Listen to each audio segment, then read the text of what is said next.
Good evening. Welcome to the Livonia Public Schools Board of Education meeting of December 5th, 2016. This is our Committee of the Whole meeting this evening. So we will not be taking any votes this evening. Just so those of you who are watching either in the audience or at home can understand exactly where we are in the process, we have a number of regular business items to cover this evening of the Board of Education. We also anticipate having a discussion near the end of our meeting amongst Board of Education members regarding the enrollment and facility study that has been ongoing in our district for several months now. Just again, so that folks are aware, any of the items that are coming up for discussion this evening will not be voted upon this evening. Committee of the Whole is exactly that. It is a discussion about many of these items. There may be some back and forth. We may be asking administration for more documentation. Anything that the board feels is ready for a vote will go to a vote on our December 19th meeting. And we do not anticipate a vote, well, we will not be taking a vote on any of the items that are being discussed tonight. Audience communications is the first item on our agenda this evening. Just a brief overview of audience communications. The board basically has three primary roles, and that is to hire and evaluate our superintendent, to set long-term goals or strategic plans for the district, and to set policy for the district. Therefore, if the items that you're going to be addressing to the board fall under one of those three categories, you can expect a response back from the Board of Education. If the items you're asking about during audience communication fall under more of what we call the day-to-day operations of the district, you could expect a response back from our superintendent. We do have a 3-minute time limit on audience communications, and we do ask that everyone who's participating honors that. The reason for that time limit is so that we can be fair and equitable to everybody and still make sure that everybody has an opportunity to be heard. Mr. Johnson has been our long-standing timekeeper, I should say. What we have found is if we have a timer going, if you hear a beep, then you'll know that you've hit your 3 minutes. And if you could wrap up your comments, that would be appreciated. We have gone to doing that because we find it's a little bit more polite than having somebody interrupt a speaker. So if you hear that little beep, then you'll know that it's time to wrap yours up. We do have two speakers who would like to be heard this evening. The first is Lauren Peters. We're going to ask that our folks who are participating in audience communication take this seat that over by Mrs. Jenkins and Mr. Johnson right now that is available. That way the speakers can be both seen in the audience and on our video camera and can be heard. So hearing from Mrs. Peters. Good evening. Hi. Hello. Hello. My name is Lauren Peters. I have 2 children at Buchanan and 1 at Grant. I'm coming to you guys, I think, in a unique position, probably the only person in this position of having children in both of those schools that are possibly affected by the closures that we're talking about.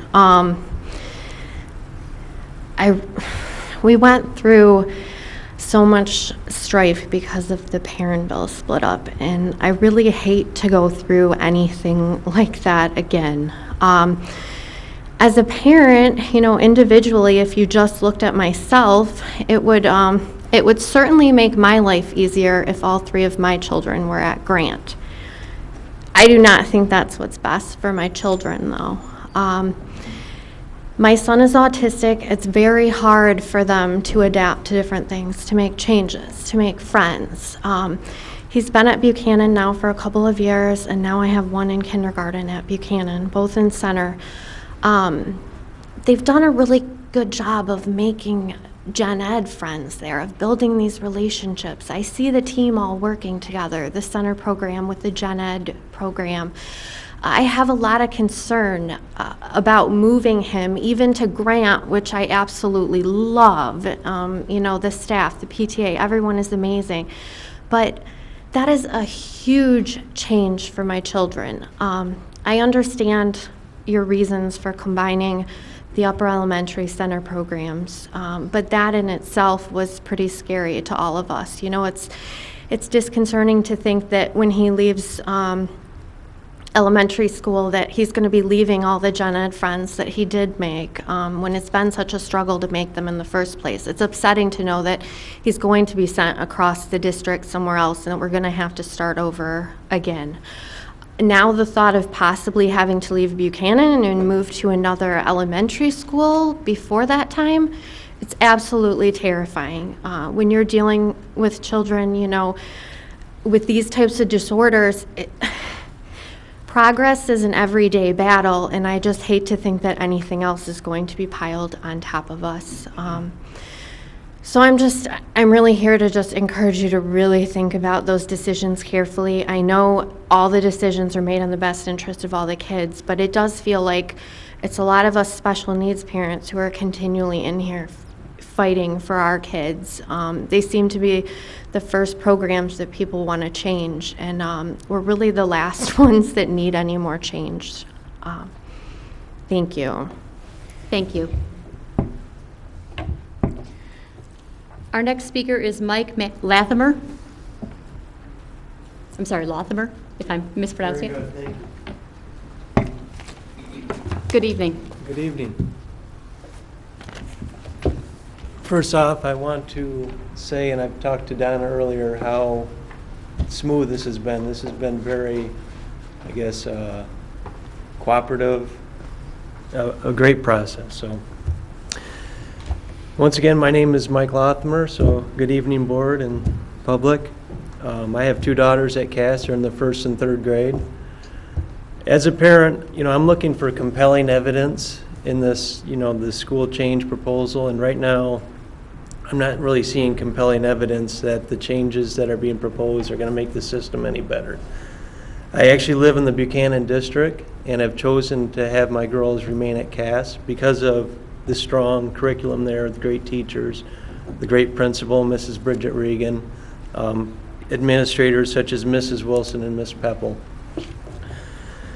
In looking at the future of the public schools, I don't see a future of cost reduction efforts. On the contrary, what I see is a future of our kids excelling in various programs, whether they be math, reading, science, computer programming, international, national affairs, music, or sports. I see a future of possibilities and choices. Now, I realize with these proposals, the elementary schools we're about to hit a fork in the road, decide on which way we're going to go here. We're either going to maintain our existing school arrangement, which in my eyes is working very well and maybe in a lot of other parents, or we're going to possibly, go down this other direction, maximum capacity, utilization, possibly seemingly overcrowded scenarios, little chance for future growth. Talking about Livonia right now, we're in a great position to attract more families in the future. We're a regional leader in public and private businesses. Low taxation rates are great for families. And of course, beautiful neighborhoods. We really draw families into Livonia. So I look at this as it's Livonia's time to shine now. We can actually set a precedent for the region and maybe keep the school arrangement as is. Maybe, look at different possibilities. If I were to put myself in the board's shoes here, I would ask myself, and I've talked to Mark about this last week, is somebody putting pressure on me to make changes? Maybe to make changes to something that's working very well. And if so, why am I feeling the pressure? I would also ask myself, what are the parents and families of the students saying? And I've actually performed an informal survey, talked to people about what their feelings are. And right now, nobody's in favor, I'll be honest with you. Of the people I talked to, 65% of the people are not in favor of the Cass shutdown. So that's pretty powerful. 35% of the people felt like they needed a little more information. So just to wrap up here, I would just ask, is shutting down a well-respected school such as Cass really in the best interest, with the shifting of the bond funds, reorganizing the programs, dealing with so many concerns? Is that really going to be in the best interest of our school system and the Board of Education? Thank you. Thank you. That concludes audience communications for this evening. As always, we thank those who have communicated with us, not only at Audience Communications, but we did hear from a great number of people over this past week at our community forums. We very sincerely thank folks for coming out. Hearing from the community is a significant part of this decision that is before the Board of Education right now. So those who shared their thoughts at Audience Communications and also who took the time to come out and spend a better part of an hour and a half to 2 hours with us last Tuesday and Thursday was very, very helpful, and we thank you. The next item on our agenda this evening is Building and Site, and I'm going to turn the meeting over to Mr. Johnson. Thank you, President Burton. We have 3 items tonight on the Building and Site. Our quarterly dashboard report, our 2016 Contingency Recap. Both of those will be presented by Plant Ryan Cressa, and a review of bid results for purchases of buses. And our first item is our quarterly dashboard. I'd like to ask Paul Terrell from Ryan Cressa to come on up, and he was going to take on walking you through A and B under this section. Thanks, Phil. So we are back again, I think 3 months or so since the last time we were here, to talk about the quarterly dashboard report on the bond. You're familiar with the layout, 6 different sections here. Goals and objectives really haven't changed. That was just some of the behind-the-scenes rationale for why the bond was passed, or the ballot was put in front of the voters. Critical project issues. We've got a few things right now we're working on. Obviously, the facility committee that's been talked about. The projects from last year, from the summer of 2016, are all wrapping up pretty well. Never quite as fast as I'd like, but they're getting there. We're doing a lot of commissioning of the heating and cooling system, mostly the heating system at this point in time, trying to make sure that all the valves are tied into the control system, that all the rooftop units are running, thermostats are functioning correctly, things of that nature. We're also completing the punch list and the closeout documents. That's all the operation manuals and as-built drawings and things like that that the maintenance guys will need going forward to service the equipment and make sure everything's properly maintained. Final payments for the 2016 projects are being submitted. The deadline was this December to try to get all those in so we can get payments made before the end of the year. That's when most contractors' books close down for the fiscal year end. Stevenson, if you've driven by it recently, I'm sure you've noticed that most of the masonry walls are topped out. The steel is up. A lot of the brick is still going up. We've been loving the warm weather, which I think is coming to an end, unfortunately. But we took great advantage of that and got the project off to a little quicker start this summer than Franklin was the previous year. And really, it's coming along great. We're looking at getting the roof on here shortly. And then getting a lot of the interior work done as well. So, Churchill will be back again next week to do a design development presentation, which basically is, let's say, 65% complete drawings, some rendering, some floor plans, just to kind of show you what's going on over there. We'll have a new budget estimate to review as well. But those construction documents are coming along very well, and we're hoping to have things wrapping up here in the next month or so.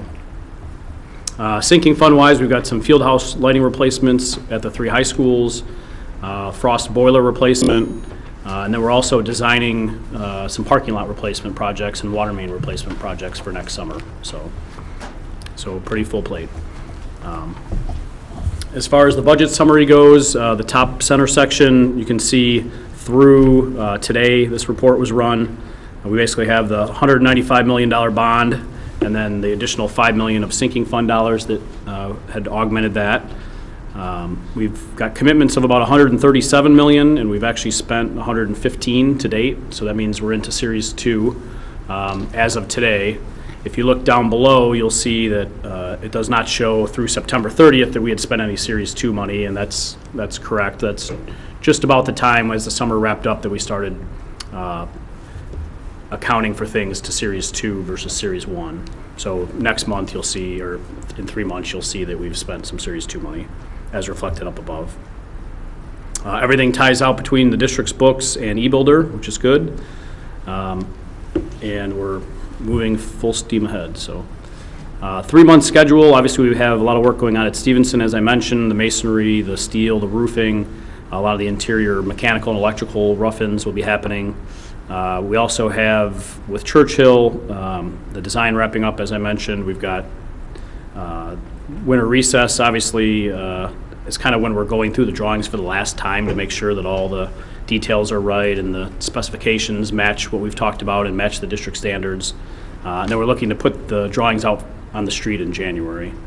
And then we'll be back late February and early March with board, with recommendations for contract awards, so. The sinking fund projects are pretty close to mirroring that.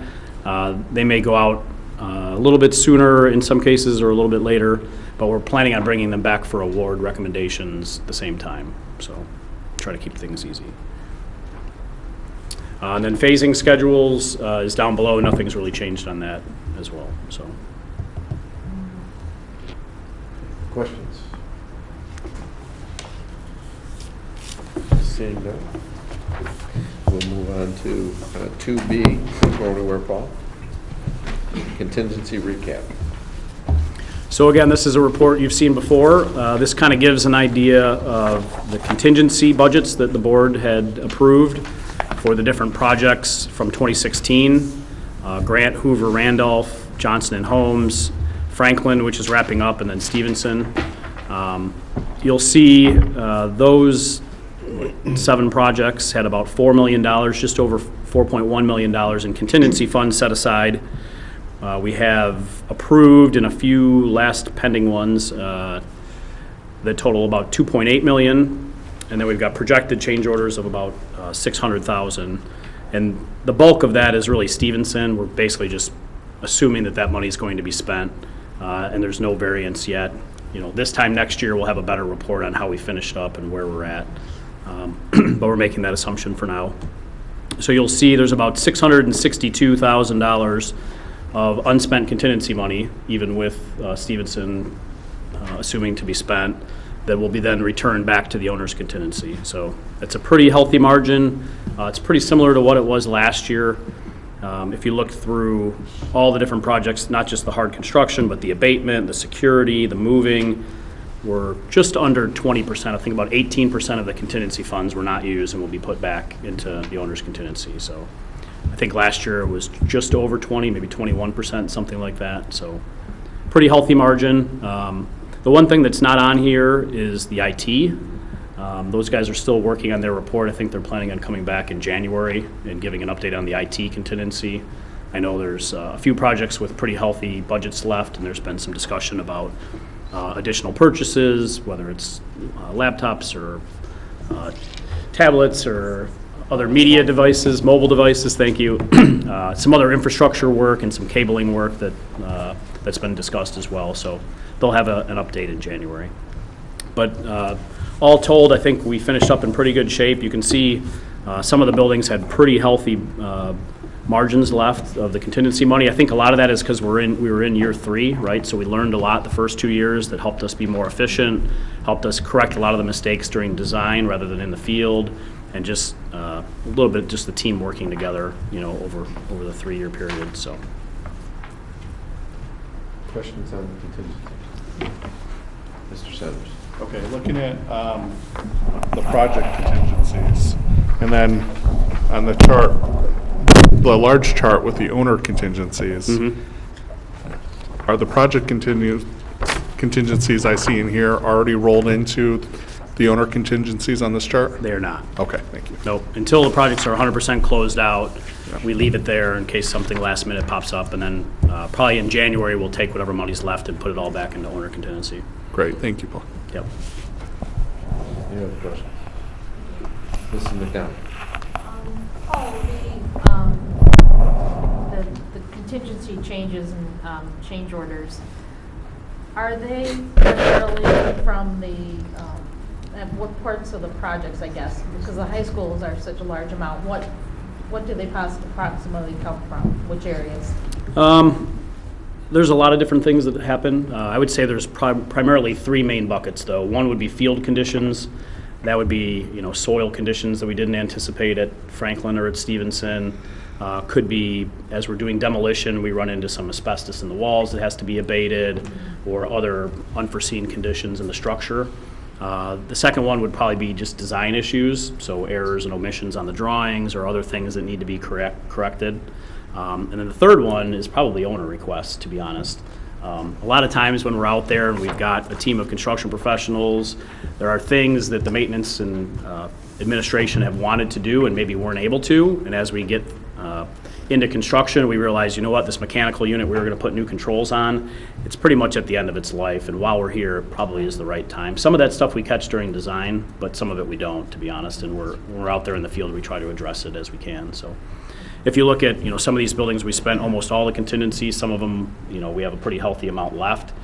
A lot of it has to do with just the vintage of the building and the type of repair it was in. And a lot of it has to do with, the field personnel that are out there, how proactive they are at looking for issues and things like that, so. Perfect, thank you. Anything else? No other questions? Thank you, Paul. You're welcome. Appreciate it. Thank you. Thanks, Paul. Thank you. All right, that takes us to item 2C, review of bid results of purchases for buses. That's me. That's you. That's me. We've discussed on a couple occasions the final purchase from the 2013 bond for new buses, and we went out to bid in November, and on the 17th we opened up the bids. We had two respondents. We had Holland Bus Company out of Holland, Michigan, and we had Midwest Transit Equipment out of Marshall, Michigan. And it turns out that it makes the most sense for the district to actually split this purchase between the two of them. Midwest only bid on the minis, and frankly, that was not unexpected. Generally, that's what they bid on. And it's a little less than what Holland did on the minis. So Harry Lau, the Administrator of Facilities and Operations, his memo is in your packet. He is recommending splitting that out. So we're looking at 13 minis from Midwest Transit Equipment, and then the remaining 11 buses, which is a combination of 8 of the 77 passenger long body conventional buses and 3 of the long body conventional buses for special needs, those to come from the Holland Bus Company. So we would recommend going in that direction, splitting up that purchase between the two companies. And the combined price for all 24 buses is going to be a little more than $1.6 million. And in the past, we had discussed, I think I gave an update on how this would reflect in our current fleet. So what would fall off, which is, of course, our older buses, the ones that we've had for the longest period of time in these 3 areas, and we'd be replacing with the newer buses now. So, do you have any questions? Questions? Mrs. Go ahead, President Bird. Just a question on receiving only one bid from Holland for the larger buses. Is that something that you're comfortable with, or is that something that, is it something we kind of anticipated? There are simply not that many vendors of that size? Right, and it's not, the amount is not out of line from what we've been doing with our past bids as well. Okay, so we know we're getting a fair price even if we have fewer vendors. Harry was not surprised at anything he saw when he opened it. As you know, he's opened up each one the last few years, and it was anticipated. It was like the old Late Show where he was anticipating the Johnny Carson. He was anticipating before the envelope was even open. Yeah, but okay. We're very comfortable with the amounts. They're in line with what we've had. Okay. All right. Thank you. Mrs. Bell. Thank you. Phil, the My Deal purchasing site, is there a difference? Do you know? They again are in line with that. We go out to bid because we know that the board likes to have a current bid process I understand. through, but they're very, very similar. Okay, thank you. Yeah. Other questions? Phil, we used Holland Bus before, correct? I believe so. I can double check for you, but I am quite certain that we did, but I wasn't around for the last thought I'd have to double check if you want me to confirm on that, which I will be happy to do. All right. We did, thank you, Paul. We did. Okay, I thought the name Yeah. was familiar to me. Okay. Any other questions? Regular. December 9th. Regular. Very good, thank you. 19th, I'm sorry. Right, the 19th, regular. Thank you. Thank you, Mr. Francis. And that concludes building and site. President Burton. Thank you. The next item on our agenda is item 3, Finance Chair. I will turn over to Mrs. Jarvis. Thank you, President Burton. We have 3 items to consider tonight. The first is the 2016-2017 General Fund Budget Amendment Number 1. We also will be considering leases for Garfield Cooperative Preschool and Get Skills, as well as under the Rainbow Preschool. And finally, we'll consider the summer tax resolution. So we'll start with our first item, the 2016-2017 General Fund Budget Amendment Number 1. Thank you, Mrs. Jarvis. Well, you're aware, probably more so than I am, that you amend your budget 2 or 3 different times a year, and this is the first shot at it. We've taken a look at, things have settled down a little bit about what the fall enrollment is versus what our projections were, and we're trying to tie that down along with the staffing and benefit-related costs and change and shifts to that. So mostly what you have this evening are the result of basically those 2 activities. On the revenue side, it would be the enrollment-related issues, and on the expenditure side, it'd be staffing costs and those relationships. So with that, why don't we go back just real quickly and real briefly to the 2016-17 adopted budget from last June, okay? When we adopted that budget, we had revenues that were about $143.8 million, and expenditures of $144.3 million, with a deficit of a projected deficit of just under $5 million, okay? We had anticipated the fund balance to be 500,000. 500,000. Yeah, I'm looking at the next line, it's 5 million. Thank you. $500,000. That left us a fund balance, an estimated fund balance of about $5 million. We know that as a result of the audit today, the fund balance is $8.3 million and not $5 million, so that's to our advantage. However, when we adopted the budget, we had a projected percentage of state calculated revenues, and that's the revenue calculation that we use to keep ourselves out of line with the state, okay? Or in line with the state. And at that time, we were projecting it to be about 3.98%, just under 4%. Well, with the adjustments that we've made so far to revenues, they're coming in at about 143.5, just under 6, about $234,000 lower than what we had adopted. The vast majority of that, if not all of that, is specifically related, well, not all of it is, but the vast majority is that related to a loss in full-time equated students of 33 more than what we had projected, okay? And that pretty much ties itself up. We're amending, or proposing to amend the budgeted expenditures at $146,400,000, That's about $2.1 million higher than what we had anticipated when we adopted the budget in June, all right?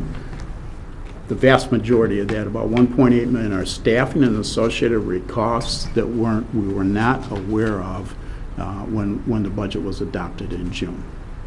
Okay, the 2 of those leave us with a projected fund balance of about just under $5.5 million, $5,479,000. It's 4.34%, so when you take the fund balance as a percentage of state calculated revenues, all right? So we're creeping up on that a little bit. And my guess is that you're going to probably be there. That's my guess, all right? So with that, to get to that figure, you simply need about 6.3 million in the fund balance, okay? And you're at 4.5, or 5.4, just under 5.5. So $850,000 or so, and that's not a lot of money when you're looking at the size of the budget that you have. Keeps you under that 5% threshold. I believe that the budget was probably prepared conservatively enough so that you can reach that mark. We also have some, the enhancement millages were not included in this, nor is the threat of the pension liability stuff at the state. Okay? Currently, they almost neutralize each other, which would be a serious travesty if that ever happened. But okay, I think that's all I have. If you have any questions, I'd be happy to try to address those. Any questions or comments? Mrs. McDonald? Thank you, Mr. Jarvis. Can you explain to us why the enhancement millage isn't included in this budget? I think there was not a reservation so much about, but wait and see when it was going to come to us. We know it's going to come to us this Right. fiscal year, okay? But then again, just exactly get into March and April and see what the revenue stream is, because we could budget the entire projected enhancement millage if we wanted to. That would really make things square off, I guess, if you'd say. That's another reason why, unless there's pension-related issues from the state that could be coming at us, that budget is balanced. I think it's maybe balanced without that. But I think the real reason was that we don't know what's going to be collectible there and uncollectible, and we have to keep in mind that the impact in some communities is going to be significant with the December tax levy, particularly communities that levied 100% of their summer tax collection, okay, are now getting hit in December with another education millage, all right? So I guess just go back to tax collections. We're not really sure on where they would be. And I think we'll have a better idea of that in March and tie it in there. So you should keep in the back of your mind that it's still there. We're not trying to hide that. We just didn't. No, I just didn't know why. Oh, okay. So, just. So that was a long way around. Why? And another, It was, but it's a good explanation, so. Another piece, Mrs. McDonald, is we're just getting information from the county as to how those dollars will be distributed and on the calendar of which they would do that. And so those monies will start to be distributed out to districts once those monies are collected. What they have suggested to us is to plan on collection of approximately 85% of those dollars, because again, you're collecting from across all of Wayne County, not just Livonia. So as those dollars come in from each community, then the current total of students, population within Wayne County, is then distributed out on a per pupil basis based on your most recent count with the state. And so what they have suggested to us in our budgeting purposes as we move forward in the year, and again, we will reflect that in our second budget amendment, is that we would anticipate receiving approximately 85% of those dollars this year due to tax collection and potentially any delinquencies. And then that would come forward over the next coming months. So just one more question from you, Mrs. Okos. Sure. So that money actually will be coming from Wayne County RESA, not from the county of Wayne? That's correct. Correct, because they get the money and then they disperse it out to the school district? That's correct. Okay. All right, great, thank you. You're welcome. any other questions or comments? We're going to need to vote on this, accept this on December 19th, correct? And we'll put that on the regular agenda. Yes, Thank please. you. All right, then we can move to our second item, which is leases. We have three leases to present to you this evening. One for the Garfield Cooperative Preschool, the Get Skills Basketball, and Under the Rainbow Preschool.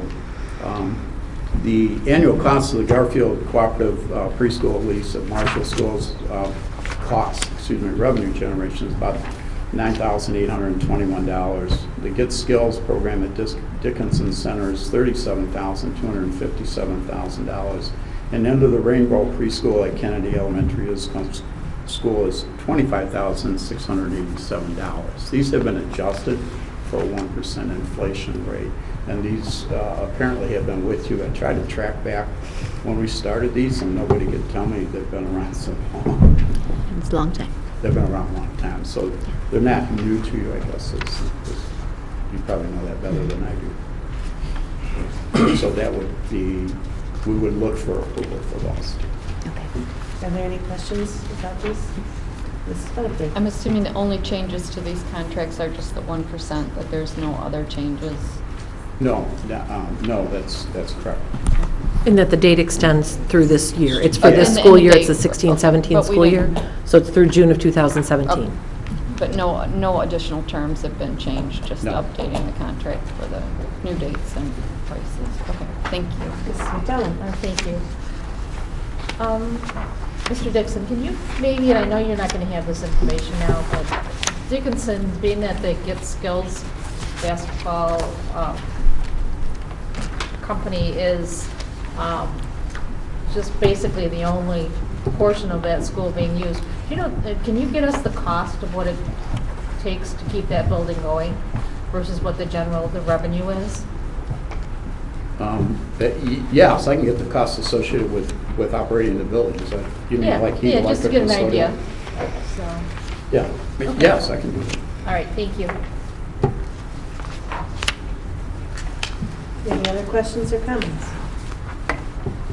We can put those on the agenda as well. Do we just want to put it on the consent agenda? No, I think we Consent. should vote. Mrs. Jarvis, back to your question, Mrs. McDonald. I do remember addressing this a few years ago to make certain that the Get Skills is enough to cover whatever our costs are at the Dickinson building. And I do remember that was definitely yes, that it is. Yeah, but I still would like to know. No, I'm not Oh, negating sure. that. I'm just Yeah, no, I'm just it's- saying for what I remember of Right. addressing it in the past that I do remember that much. That I don't remember what the exact cost was, but I do know that it's enough to cover the cost of it. That we're certainly not going in the hole for it. Okay, perfect, just want to know. Thank you. And our third item tonight is the summer tax resolution. Thank you, and that's another thing that you should be familiar with. It's the resolution that you do annually to collect summer taxes. This resolution needs to be to the taxing communities by before January 1st of 2017. So it's the typical summer tax resolution. We need that money in the summer for cash flow related purposes, otherwise you would borrow significantly more money and have to pay significantly more interest related to that. So the resolution was drafted by the attorneys, and other than dates looks the same as the one from last year. Any questions or comments about the resolution? Nope. Mrs. Butterfield, looking at that as well, then? Are we voting on that as regular as well? Yes. That's fine with me for consent. Is that fine for everybody else? Consent? Consent, okay. Thank you. Thank you, Mr. Dixon. Thank you. President Burton, that is the report for the Finance Committee. Thank you. The next item on our agenda is item 4, Curriculum Committee, and I will turn it over to Mrs. Laura. Thank you, President Birch. We have one item on the Curriculum Committee agenda today, and that's the Focus School Progress Monitoring Reports. Mrs. Ellis. Thank you very much, Mrs. Laura, and good evening, everyone. Tonight's Focus School presentation is one of 3 that we are required to present to our Board of Education at a public meeting to share the efforts of our focus schools to reduce their student achievement gaps. As a reminder, focus schools are those schools where the top 30% of the student performance shows a large gap on state assessments as compared to the bottom 30% of students' assessment results on the exact same tests. And so in Livonia, we have 2 focus schools this fall. We have Churchill High School and Garfield Elementary School. This year, our focus school reports are slightly different than the past several years. One change is that instead of 4 reports this year, we have 3 reports. Another change is that the title of the reports have changed from quarterly reports, because there were 4, to progress monitoring reports, because there are only 3. In addition, we have a new topic added to the focus school reports this year. In addition to the diagnostic data dialogues and the teaching and learning priorities, a new topic this year is identifying ways that schools are monitoring the implementation of their teaching and learning priorities. So tonight, as I have done in previous presentations, I'm simply going to summarize the information that's contained in the very detailed progress monitoring report. And I will cover the 3 required topics, and I'll begin at the district level and then move on to the school level. So beginning with the diagnostic data dialogues at the district level, this past fall, our Division of Instruction, as well as our Academic Services Department, spent significant time reviewing our 2016 M-STEP results for grades 3 through 8, our SAT and MME results at the high school level. We reviewed our iReady Diagnostic Math and iReady Diagnostic Reading results at the 1st through 6th grade level. We reviewed our preliminary school accountability scorecards, and we reviewed 2 new reports that MDE provided this year, a new student mobility report and a new student growth report. Both of these reports contain both school and district data. When we looked at this data, what we looked for were trends in student performance. We also looked at achievement gaps, and we attempted to identify what some of those influencing factors were. So moving on now to the school level, beginning with Garfield. Their diagnostic data dialogues included grade level teams of teachers analyzing the results of the fall administration of iReady Diagnostic Math and Diagnostic Reading Test, comparing these test results to their M-STEP results, and using both data points to determine in which area additional instruction was needed in order to reduce their student learning gaps. In addition, the staff at Garfield engaged in grade level data digs, where the grade level teams of teachers analyzed the results from M-STEP and iReady. Then they looked for students who were scoring below proficiency benchmarks, and they planned specific Tier 2 intervention for each of these students based on his or her need. Additionally, each Thursday, the Garfield Title I staff and principal meet to review their intervention groups. They discuss the progress monitoring of students, and then they plan next steps in servicing their most at-risk students. Moving on then to the data digs at Churchill High School. Every Monday morning, the resource room staff analyze student performance and determine how best to meet the needs of each student with an IEP. As a result of this analysis, some students receive more direct instruction, while other students receive more independent opportunities. Once in September and then again in October, the entire staff participated in developing groups of students for whom they would target instruction aimed at improving their student achievement. So this concludes the diagnostic data dialogue summary. I'm now going to move on to the teaching and learning priorities. These teaching and learning priorities were identified as a result of the diagnostic data dialogues. So beginning at Garfield, the following Tier 2 interventions are provided to students based on the analysis of the fall assessment data. Leveled literacy intervention, also known as LLI, the iReady reading instruction and the iReady math instruction, motor moms and dads, and after-school reading opportunities. At Churchill High School, the Vocabulary Matters initiative is continuing for its 3rd year. This year, a new component was added. It's called Word of the Week. The word is taught and used in every classroom all week long. At both Garfield and Churchill, the staff have engaged in collaborative learning time. 2 one-hour sessions have been provided thus far this fall, one in October and one in November, for teachers to have conversation about identifying what they're teaching, what their standards are going to be that they are going to teach, and then identifying learning targets for each of those standards. So now moving on to the 3rd required topic, which is verifying that staff are doing what is described in their teaching and learning priorities. At Garfield, The principal conducts unannounced classroom walkthroughs and documents observations. The achievement team and Title I team meeting minutes are shared on a weekly basis with all staff.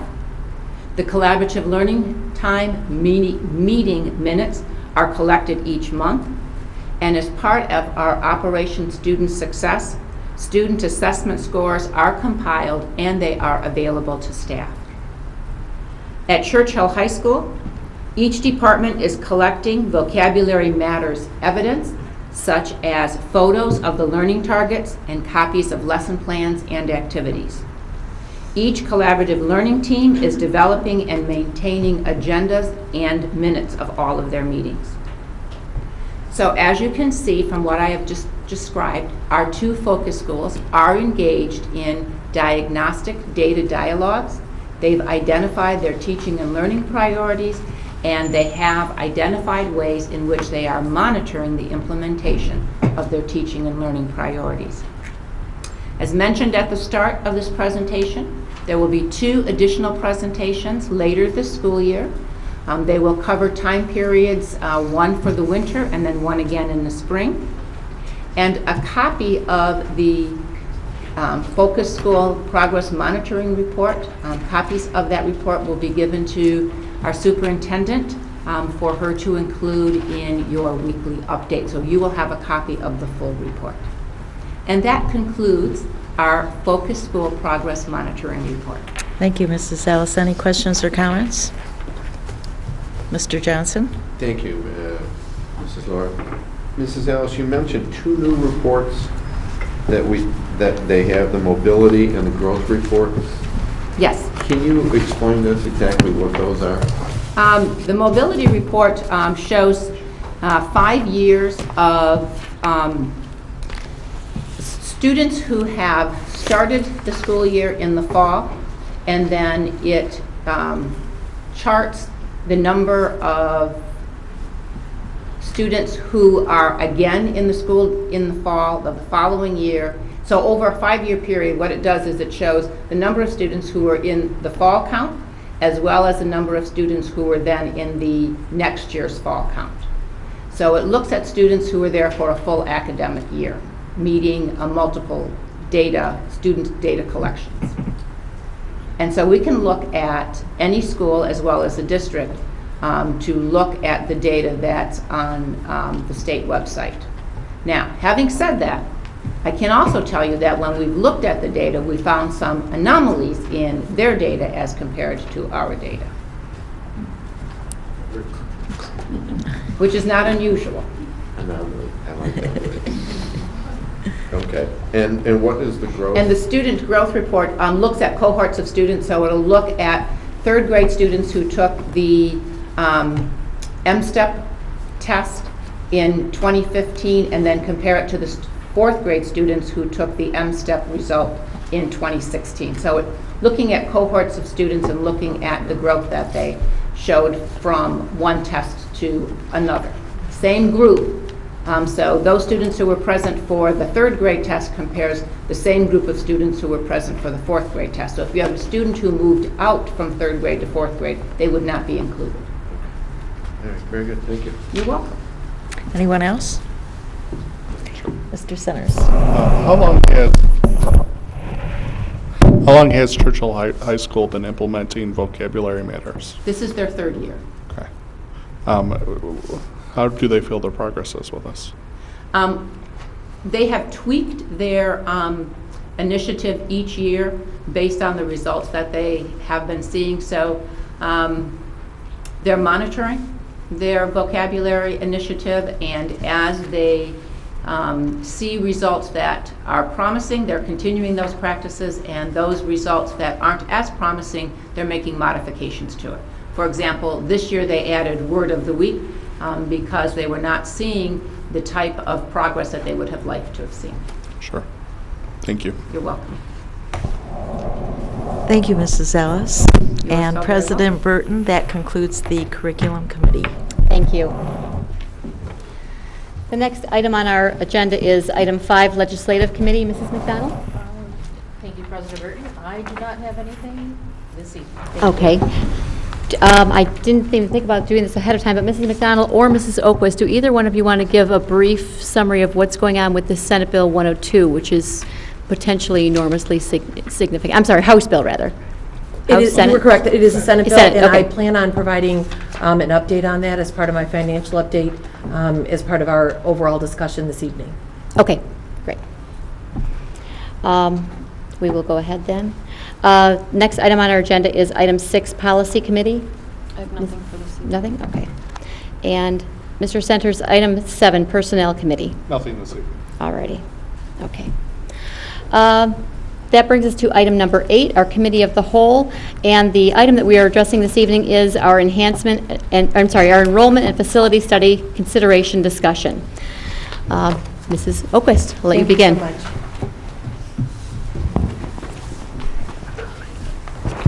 Thank you so much, President Burton. I'd like to begin by just sharing an agenda with you specifically for this portion of the discussion this evening, because I wanted to be sure that you had an idea and the board had an idea of the number of topics that we would cover. Certainly, first and foremost, we would like to, I'd like to echo your appreciation for the folks that came out to visit with us last week at the forum. We held 3 community forums last week. We held 1 staff forum, at which we had 45 attendees and 6 volunteers. We held a community forum at Riley in the evening with 88 participants. And then we held a second community forum, the third of the forums overall, at Frost Middle School. We had 57 new attendees join in for a total of 73 that evening. I believe the board found it to be a very, very beneficial process.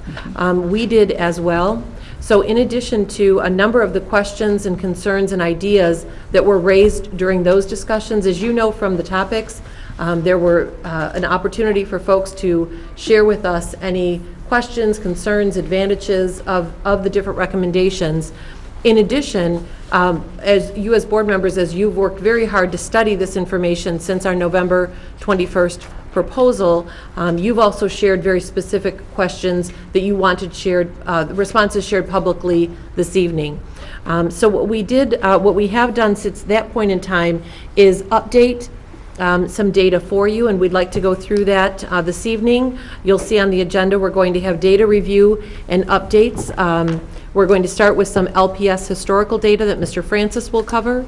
I've asked Mr. Wills to please go back through again the current and projected school enrollment, specifically related to specific boundary areas that have been discussed, and again, how Plant Moran Cressa is able to garner the information with regard to projections and what information it takes into account when it does so. That was a question that had come up a number of times. We wanted to be sure to cover that this evening with you. Another piece that we'd like to share in detail is impact on total school enrollment moving forward, respond to the questions regarding building utilization, class size, and capacity as we move forward. Those were all big questions, and so we have a summary of information to share with you on that topic. I will provide a financial update, and then we'd like to provide a response to questions, a number of questions with regard to impact issues related to transportation times, Title I services, lunchroom and parking lot capacity, and student center needs. Then we'll move on and share some information. Again, these are in response to questions or ideas or concerns brought forward to us during the forums, and also from board members with regard to transition considerations for students, staff, and families.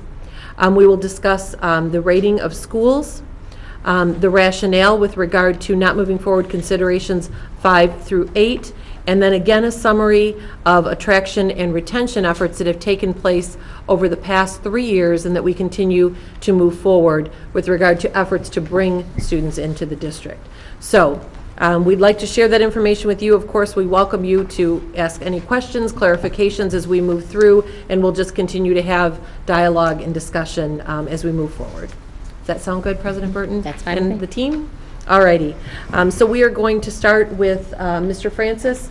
We had a question with regard to where have we been historically in Livonia with regard to school closings, enrollment, and so on. And Mr. Francis is going to provide that information to us this evening. Thank you.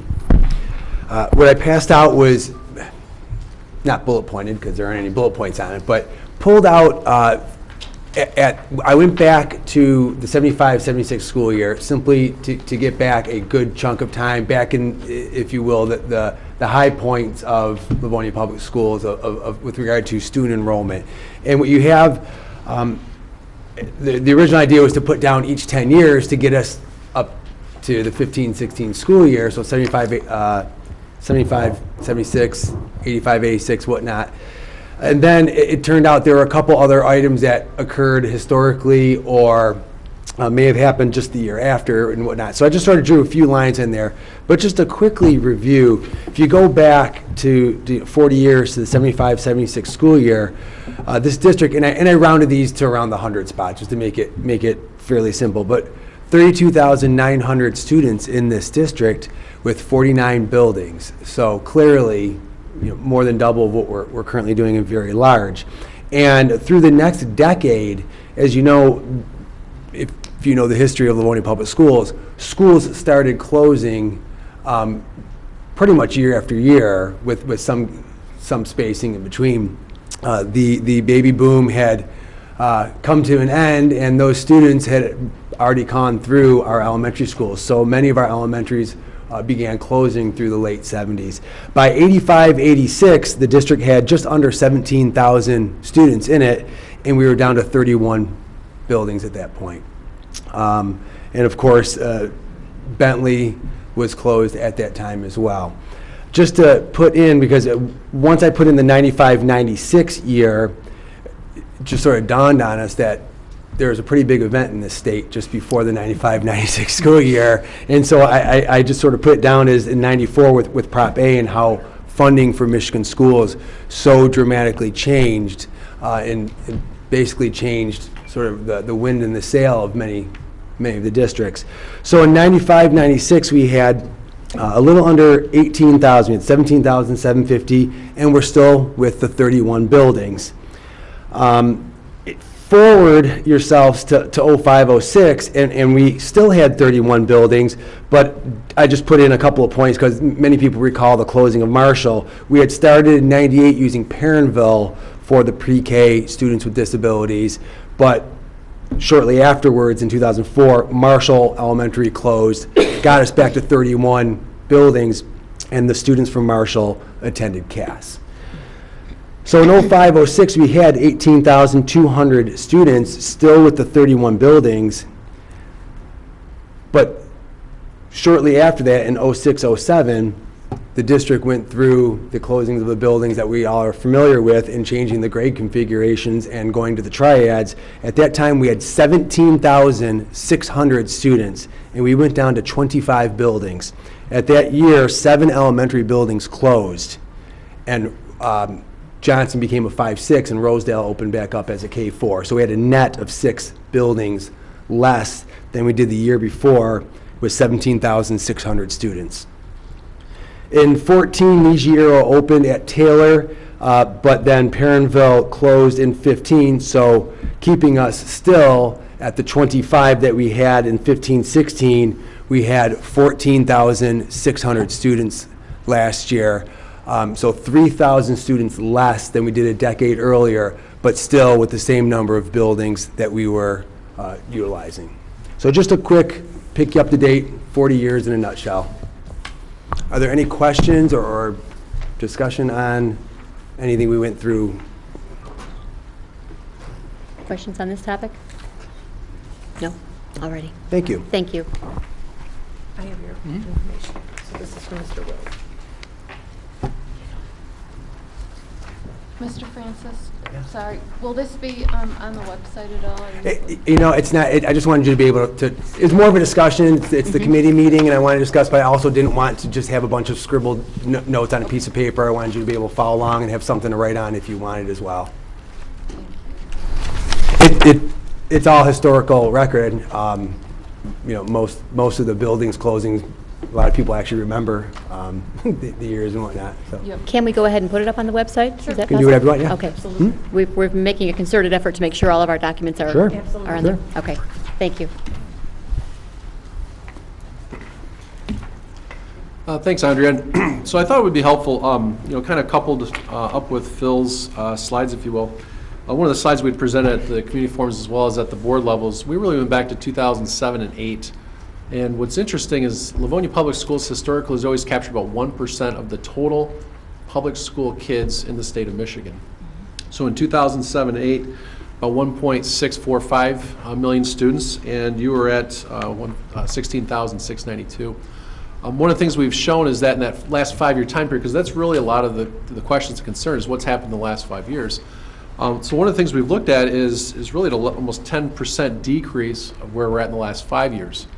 And looking at the K-12 population of roughly 16,250 down to 14,619.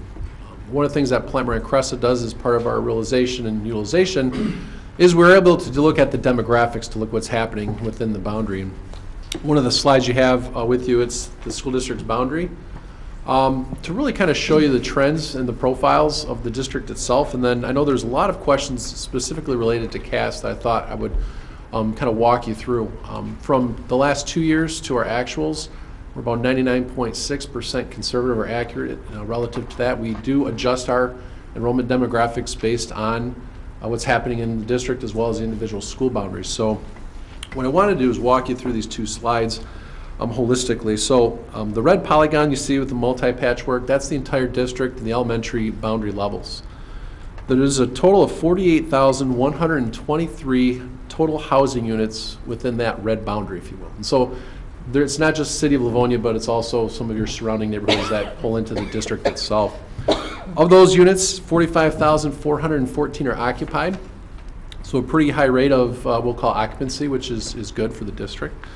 Total number of families, so there's 30,075 families, and we were actually asked this, I think, last Thursday, so the numbers you're looking at were actually as of this week. So again, we're able to update on a weekly basis. So some of these numbers may be slightly different from what was presented in the springtime and even into the fall itself. The median age of the householder is 55.5 years old, so not in the 60s or 70s, not the 30s or 40s, but right there in the middle of the 50s. And if you take a look at your population, K-12, there's a pretty large population concentration at the high school and the middle schools, and we'll talk a little bit about the decline we see in the next 5 years. Of those households, how many are with school-aged children? And school-aged children is really PK through 26, so from pre-kindergarten all the way through college, if you will. There's just over 19,000 total households with school-aged children. The total number of households, or the percentage, is 41.9%. The average number of K-12 children per household is 0.93. The other thing we look at is what's the average per housing unit. So someone always asks, well, how many housing units would we have to accommodate to increase student population? So within the overall polygon or the district's boundaries, it's 0.42. We also take a look at what is the median year that people have moved into the district, and that is in 2004. The other thing we're tracking is what is the public versus private capture rate. And so as a district as a whole, historically, you've always been right around 12 to 13%. You're at 12.21% loss to the private school, with an 87% that goes to public school. Now, keep in mind, that also includes any potential other public entities, i.e. a charter school or other neighboring districts. So we're able to really drill down to look at that delta of out of the 87% who is attending Livonia Public Schools. For the district boundary, the 0 to 5, so that's your next coming round of PK through really kindergarten through 5th grade class. There's 6,161 students here in 2016, and the 5-year trend model shows a dip in about 5% to about 5.8, or 5,818. So again, this was as of this week, and what I want to do is, if it's easier, pull this apart. So we actually did this for the CAS boundary because I know that was a lot of the questions and comments, especially in the individual discussions as well as the post questions that we were receiving. So again, for the blue boundary, which is CAS, there's a total number of 2,453 housing units. Of those which are occupied, it's 2,369. So again, not a lot of vacancy. So we wouldn't see a lot of a huge influx, let's say, of renters or perhaps housing going forward. The total number of families is 1,814. The one thing I want to point out is the median age of householder in the blue CAS area is actually 58.4, so slightly higher, about 3 years older than the district as a whole. So again, not necessarily people that are ready to move and sell out of their house, but also it reflects that we are capturing of those total families, what is the median age? So again, median point being the halfway. So we do realize that going forward. The number of households with school-aged children, this 879, are roughly 37% of those total units. So again, as a district as a whole, about 42% is your average as a district, and the CAS boundary itself is 37.1, so just over a third of those housing units. The average number of kids per household is 1.26, so about a quarter kid higher than the district as a whole. But interestingly, the number of K-12 children per housing unit is actually 0.37, so again, lower than what it is as a district as a whole. We also did the same analysis for the public versus private, and 18.25% attend private school, so almost 20% of those students in the K through 12. We're then able to take a look at the 0 to 5s. Currently, there's 244 students. And so some quick math, if you say there's 244 students, you take that and you look at the 18.25% loss to the private schools, that puts you right around 191 students that are eligible for public schools. We do know that the in-boundary students forecast is a little bit less than that, so we do know there's some children that do not choose to go to Livonia Public Schools out of that. If you look at the 5-year trend, that number is actually going down by roughly 5%, down to 233. We would anticipate the same analysis of private versus public, as well as the 5% downward trend. One of the things we also took a look at was what is the number of houses that have transitioned this past year in the boundary. It's currently 226 houses, so we are capturing all those houses that have moved into last year. But even going back really the last 5 years, because our trend model, we look back 5 current and also snapshot forward to 5. So I know there's some questions of, how many housing units would have to turn over to really fill the gap to fill up CAS. You're talking 50% of the eligible households in that unit transition, which is about 400 units, which mathematically it would be amazing if you transition that many houses in a 5-year time period to fill up that gap of students between what's the students in that population and what's the capacity at CAS. So I know that was kind of the snapshot of the enrollment as a whole. Again, we took a look at our conservative approach or accuracy from the last 2 years to this year. And again, just give the board some information relative to development and what's the capture rates and what's the profile of CAS. So again, you're using data-driven information as you're looking at some of your options this evening. Are there questions from the board? Mrs. Bonnefield. Mr. Wills, can you just help me out with the children per household and children per housing unit? And give me some Can you repeat that? the difference between the children per household and children per housing unit, what the difference between those two is? Sure. So a housing unit is a dwelling. So it could be an apartment, it could be a rental, it could be living with grandma and grandpa, mom, dad, etc. So that's total housing unit. Number of households. That is really classified as head of household, so we're again pulling that information relative to tax rolls, if you will. So a household would be, if you're filing as head of household, the number of students that are in that household, if you will. So the housing unit's always the most number. Household's always going to be less than that, and then we're looking at the, so it's a family or it's a household, it's 1.26, but if you look at geographically as the entire boundary, you're looking at that 0.37 per housing unit, which is the greater number. Mrs. Opus.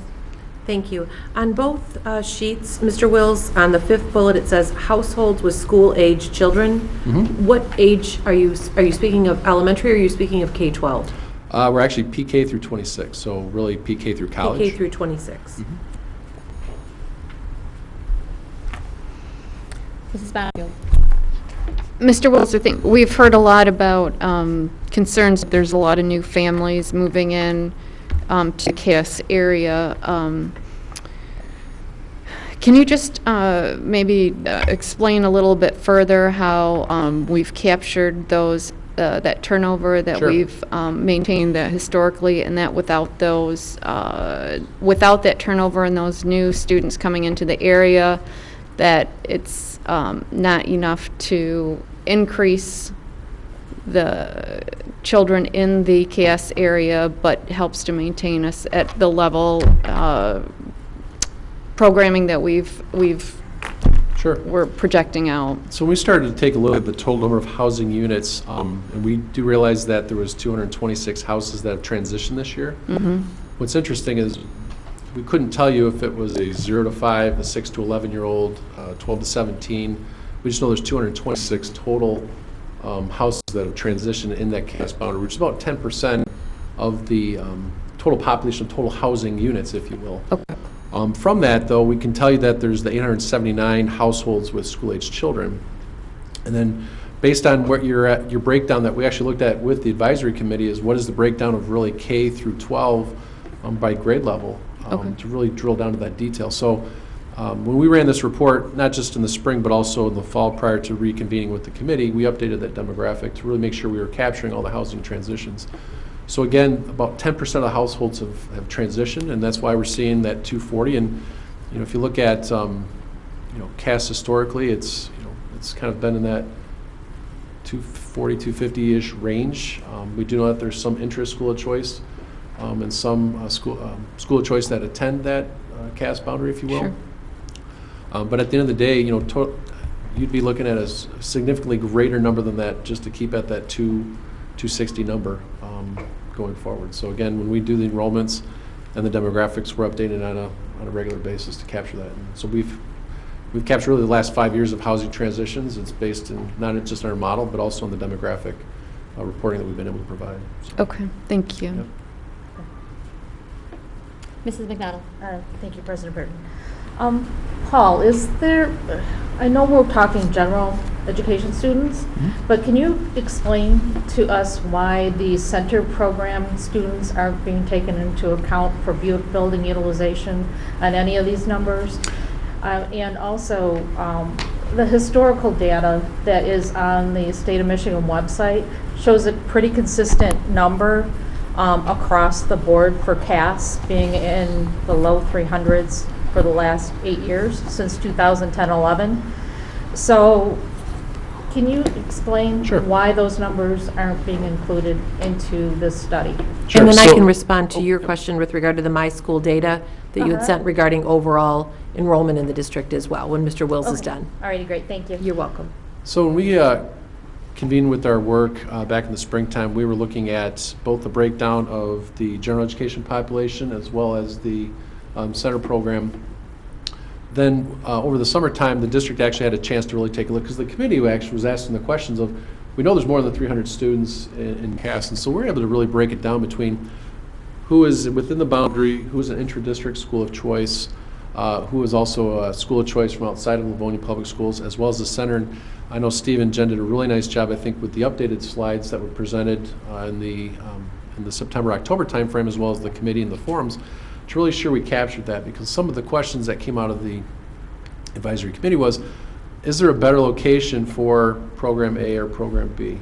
So again, that was definitely taken into consideration. I know many of the individuals on the committee either are in special education or have special education type students, and that was a really good discussion. So the initial one that you saw probably in the springtime, we did separate the two, only because of the fact that we were looking at could you potentially relocate programs. In the fall time frame, those were actually brought back together to really look at holistically. That's why you saw some of the things like, could we open up a Dickinson, or can we relocate to certain areas? So that's why you probably saw the discrepancy between the spring and the fall numbers. But rest assured that in the fall presentations, we did look at CAS in total for total population, but also be able to break it down to look at different options relative to facilities and utilization. So I'm going to talk about the My Data. Sure.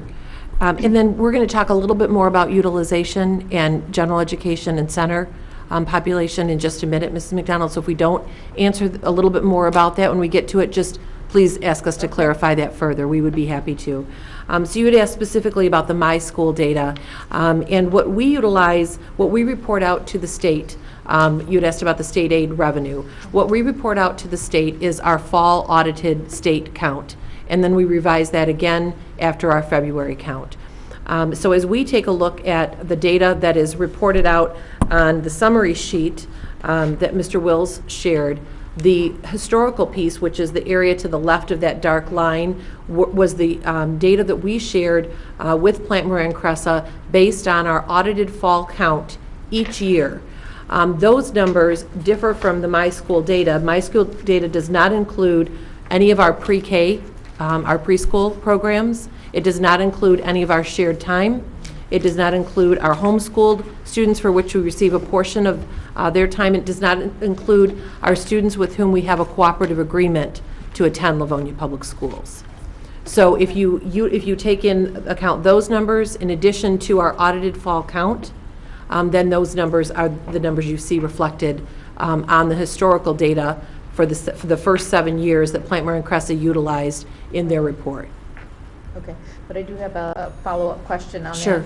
So why are the per building enrollment numbers, some of them are different? So like what, here, let me flip.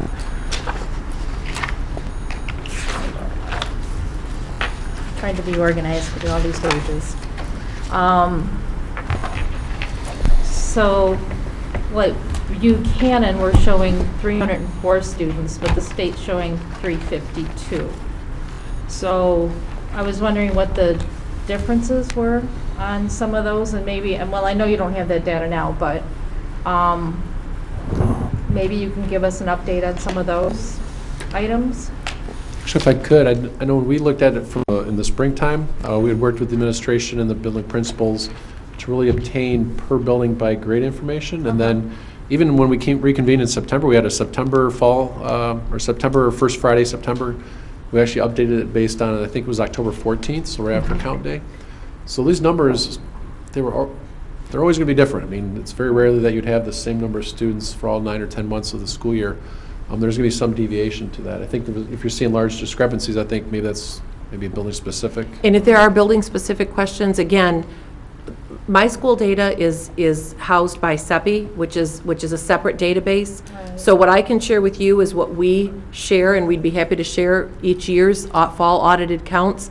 That's where we took this information from, okay, including this year, by school, by grade. And then we went back to our state aid report because you'd asked about the commiserate revenue. Mm-hmm. So if you take the 2010-11 state aid revenue report and the 2015-16 state aid revenue report, those two pieces, the total enrollment for which we were paid per FTE for student, there was a difference of 1,705 students. So again, we utilize the data on our fall audited counts, and then again, it's audited again after our February count, and then we utilize our state aid payment, which is based on the number of students reported to us. The My School data portal is something that's kept separately by CEPI.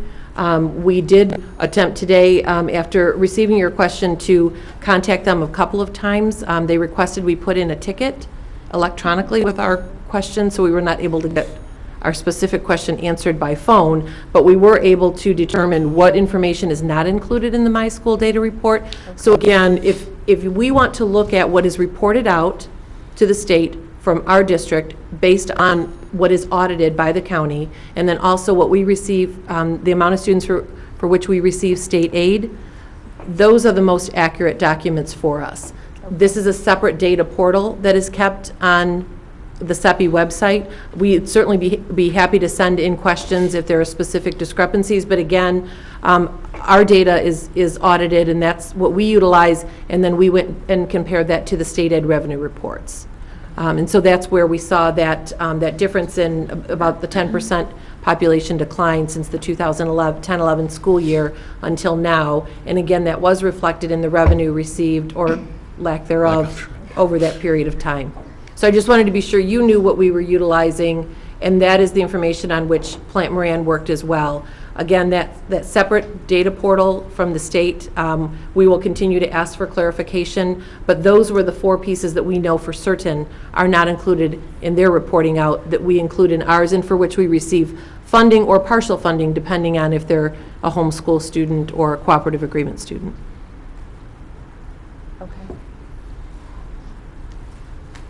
Okay, can you Yes. tell us what CEPI stands for? I cannot. Okay. But I will be happy to send that to you. Yeah, The Center not a for problem. Educational Performance Indicators, something along that line. Okay. Yes. Yeah. So it may or may not, do you know if it's under the Michigan Department of Education, or? It is. Okay. Yes, it is. Yes. Because I know there are separate reporting Yes. agencies that are not even in the MDE. Yes, So, they are. okay. Hang on, I'm going to grab Mr. Centers.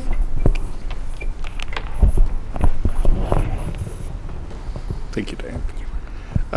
Paul? Yes. A lot of people have looked at the CAS profile and saw that the median age of the household, and also when you look at the percentage of school-age children compared to the rest of the district, it's lower. I could see how people can look at that data and go, there's a bubble here, we're due for a catch-up in this area. People are going to move out sooner than we anticipate based on the age of the residents. Tell us why that's misleading, if it is. So again, if you take a look at the percentage of units that were sold this year and historically the last 5 years, in order to capture that 110, or basically it's 179 total students, to get you to the 370 for CAS, you'd have to transition 483 homes, which is a 20% turnover, and it has to be specifically for K4 or K5 or 0 to 5 type students. Just historically, you've never had that happen in any specific boundary within any elementary school. We take a look at the median age of households. What's interesting is, 1998 is it for the CAS, which again would lead us to believe that there's still families that are there that are still in that middle school and high school level. So traditionally, we just don't see those houses transitioning in the next 5 to 10 years. Usually, there's a 5-year lag after that to get out of college, they move, et cetera. So when we take a look at the average age, the median move-in age, and coincidentally, there's other districts that are having the exact same issue where, yes, there's a lot of activity, but it's not enough to fill that gap, if you will, between the number of houses that are available and that just lack of K through 5 or 0 through 5 students. So again, to have a 20% turnover in any specific boundary in the district, you've never had that. So we've had a chance to really take a look at all the district's elementary boundaries, compare them really side to side. And we did spend some time with the advisory committee looking at the demographics, and we're able to provide that report to everyone in the committee. And this was just something that came out where, yeah, you drill down and there's sometimes 8, 9, 10 houses all sold on the block. The fact is, that's for that particular block. There might be 2 houses on 2 or 3 blocks away. And so that 220, 230 number of houses sold in the last year, we are already capturing those houses moving in. We are seeing that, as a result of your staying relatively level, at least at the, 244 students dropping down to 233, you're only talking less than 10 students. If that was really the case, you'd really be dropping 20 to 30 students if you're in the same trajectory of a 10% loss like you're experiencing some other district boundaries. Okay. So the other question is, you said that with some frequency, these numbers are updated. every week. Every week. Okay, so I know people are saying, and we heard this a lot, well, just this summer, a lot of people moved in, and those are people that we have considered already. Correct. Thank you. That's why I think it's important, tonight we have the side-by-side, because we did capture everything that's taken place as of basically end of November. Thank you. On this topic. Mrs. Bonnefield. I wanted to ask, what is the purpose of the CEPI data then? If it's not for, if it's not for state funding, so just to be, so that I'm clear, the numbers that Plant Moran is using are the numbers that we get our state funding for. Yes. So whatever is on the CEPI website does not come into play with our state funding, correct? That is not reflective of what is on our audited reports or on our state funding. There's quite a bit of data. I don't know, Ms. Salas, if you want to share additional information that's housed on CEPI. It is, Mr. Francis just looked it up. It is the Center for Educational Performance and Information. So there is information with regard to state assessment, with regard to the number of staff that you have. There's information with regard to evaluation ratings of staff. So the CEPI database collects a significant amount of information from districts and is a central warehouse within the state for a wide variety of pieces. And I'd be happy to share with you a summary of data that's included on that website. I was just curious. But that is about not the the purpose. place from which we calculate where we budget our enrollment, where we budget our projections, or where we receive our state aid funding. Okay, so that answered my question. Oh, I'm sorry. So we, Go ahead, Mrs. no, I was going to go on to the next piece. I've got one other Sure. quick question. Mr. Wills, it has been asked, and how we get the information such as the total age of the 0 to 5-year-olds, right now being at 244 as of 2016 and projected to be 233 in that same neighborhood by 2021. So we actually use two different databases. You may or may not know, but Mclamore, we provide corporate services for a lot of large clients, AAA, BAE, Wright & Philippus, et cetera. We actually subscribe to Nielsen Claritas. So we think of Nielsen ratings, but it's Nielsen ratings on everything. So everything from swiping your card at the local grocery store to the gas station to registering your mail to buying gifts online. We are buying all that data for a lot of our corporate clients. We found out about 15 years ago we could actually draw your district's boundaries and give you the same exact information and really drill down to the neighborhood if we had to. So again, that data is updated weekly. We purchase it weekly, and we're able to, again, drill down to those details. And so again, the other one we use is ESRI, which is Environmental Sources Research Institute's database, which is really packaging. So again, anytime you fill out your name, child's born, we're buying everything from Department of Labor and Statistics, U.S. Census Bureau, Geographical Information Systems. It's a pretty robust system, as you can imagine, going forward. So. Okay. And this does appear that it's leveling off over the next 5 years. It's leveled off really from a 10 to 15% decline. I think when Phil kind of looked at the dates and times, the 2006 and 7 time frame, that's the same. It's 10 to 15% decline. So from a leveling off standpoint, I'll say the 0 to 5s is leveling off, but it's down significantly from where you were even 5 to 10 years ago. Right. So. Right. We're definitely aware of the decline over the last 5 to 10 years. We've been dropping 300 students per year, each year. My question is, what are we doing over the next 5? And if this appears to be confirmed to me that we're leveling off, which is what I've been hearing throughout this process. Right. So based on the audited birth rates from the Department of Community Health, that's coincidentally how hospitals get their funding. The last 5 years in Western Wayne County, exclusive of Detroit, it's just over that 13,000 live births. So we'd anticipate for the next 5 years this is the new norm that Livonia should expect. When we drill down to the individual district level, again, we do adjust that live birth capture rate. Mm-hmm. So even though you've captured a higher percentage of K births, you're just capturing less of that number. So I think to answer your question, the 0 to 5 as a district, that we'd anticipate that's your new norm relative to your incoming kindergarten class if nothing changes relative to private, public, or any other legislative things that may impact public education. So. Okay. Any other questions on this topic before we move on? Alrighty. Thank you. The next item, I believe Mr. Centers is going to pass around the spreadsheets, which I will do my best to explain. Mrs. McDonald, to go back to your question earlier regarding the counting the center classrooms and the utilization. In short, because those classrooms have a cap, which is considerably lower than a regular classroom, that would artificially lower the capacity in a building by including that.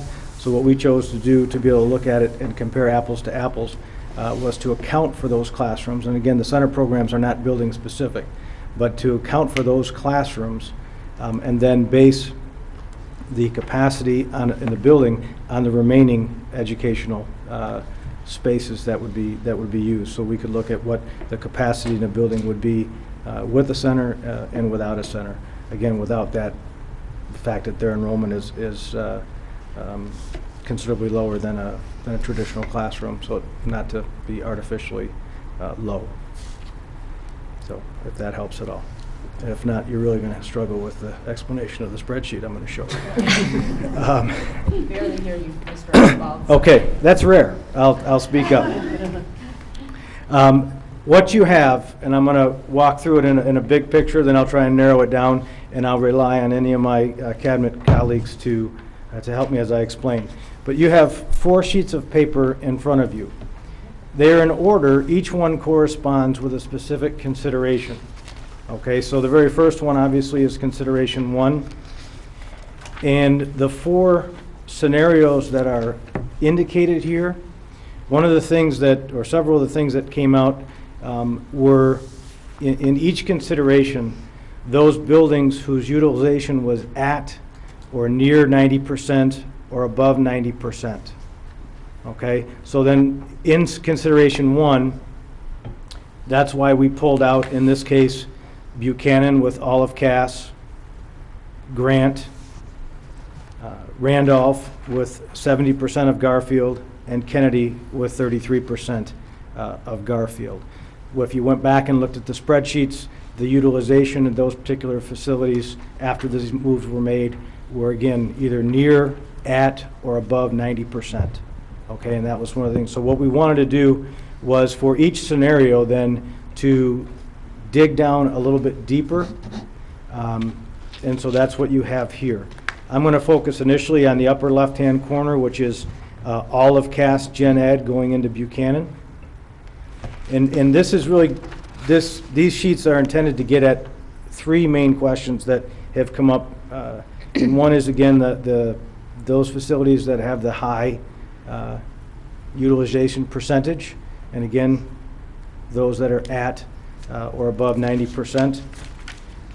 The concern with any of these moves negatively impacting class size, and then also based on future capacity. Okay?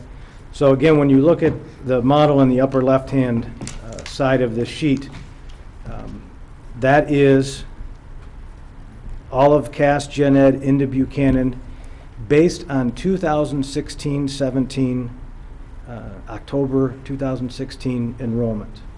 Okay, that's the model that folks saw in any of the presentations and that you've seen in your packets. You can see then there clearly the grade breakdown, the total enrollment, if you were to add those 2 buildings together today, is about 570. And the total capacity is about 590. And again, and I think the spreadsheet actually in the book shows 96%. This says 97. Okay, so again, that model there represents what folks have seen. And in each of these scenarios, in each individual breakout, the 16-17 information reflects what has been in the packets. What we wanted to do in drilling down was to take those models and actually move them or project them forward into next year. So what do these numbers look like when you take our current 4th grade class and you exit them? You move everybody else up a grade, and then when you bring in a kindergarten class. And obviously what we're seeing at the K-4 building, in many cases, is obviously, as has been said multiple times, is overall a declining enrollment. And also a phenomena at that level that we're seeing probably district-wide, when we've said we're graduating more students out as seniors than we're bringing in as kindergartners. You'll see through a lot of these models, we are exiting more students from the 4th grade than we're bringing in kindergarten. So again, what we chose to do with our model after moving out the 4th graders and moving everyone up a grade, for kindergarten, we chose to take the same number of kindergarten students that entered the particular school today minus the schools of choice. Okay? And that's what we started with our kindergarten for next year. So that's saying all things being equal, we'll get the same number of kindergartners next year that we received this year. Okay? Not anticipating an increase, not anticipating, actually I think we are expecting a decline, but we went to play it safe, so it will be about the same. Again, if you, staying in Cass, just hitting some numbers there, again, 570 students in 16-17 represents about a 97% utilization of those classrooms. There are 21 classrooms. Again, this is really a fictitious school, correct? It doesn't exist. 21 classrooms, that's accounting for all the classrooms at Buchanan today and all the classrooms at Cass, for an average class size of 27.1. Moving forward into 2017-18, you'll see a total enrollment of 518. And again, and I think it's worth repeating, or I wouldn't repeat it, exiting the fourth graders, entering the same number of kindergartners that came in this current school year minus schools of choice, and then rolling everybody else up. So that utilization, 518 students out of a capacity of 590, is 88%. Keeping the same number of classrooms at 21, the average class size is 24.6.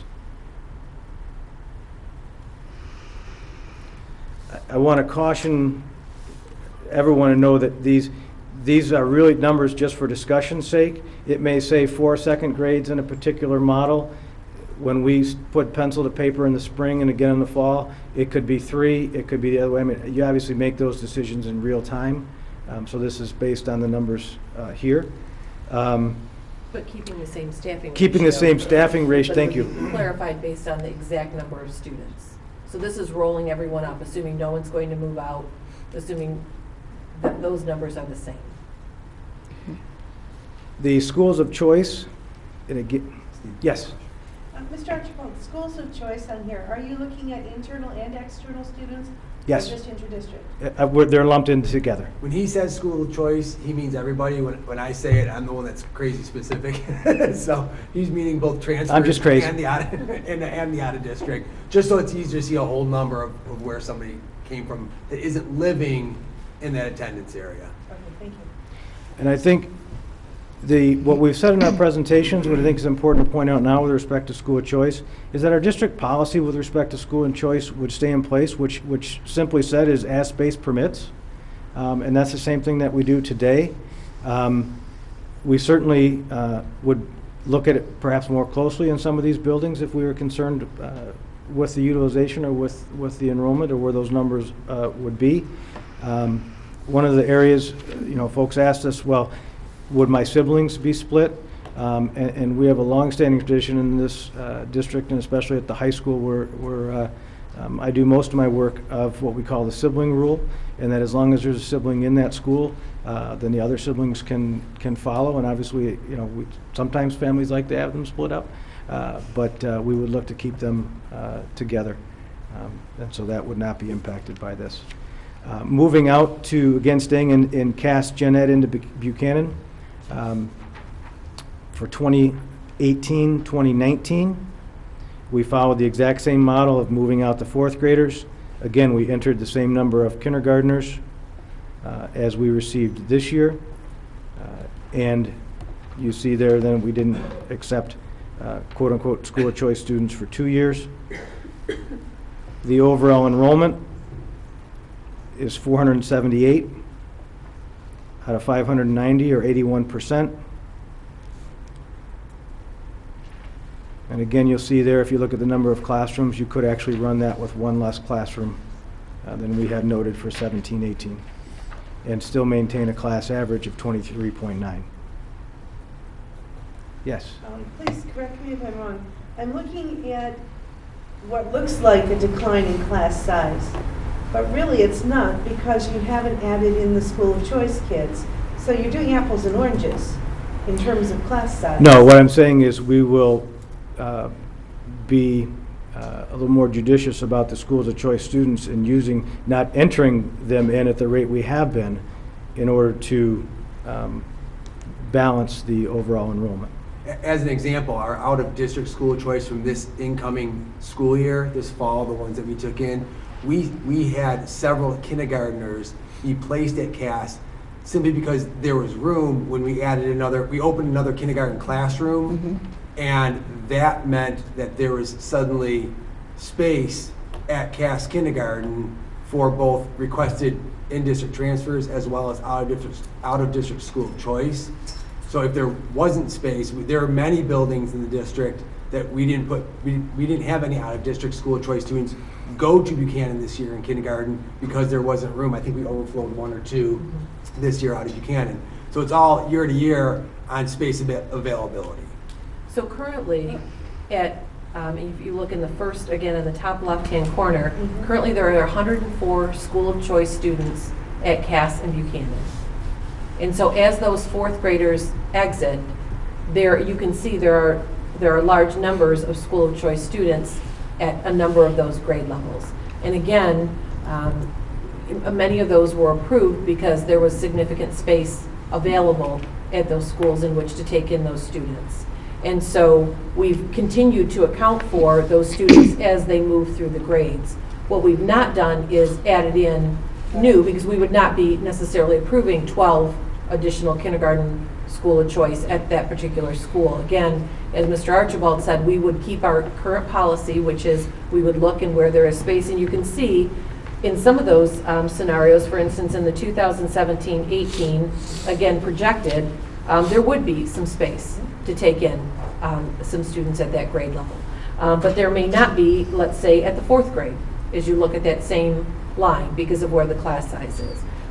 That is the same process we use every year. We look literally not only at the overall school enrollment, we look at every grade level, and then we actually break down how many students are in each class, and then we work together with Mrs. Scott and Mr. Francis to determine if we are able to approve intra-district school of choice transfers or add in any of our limited school of choice from out of district.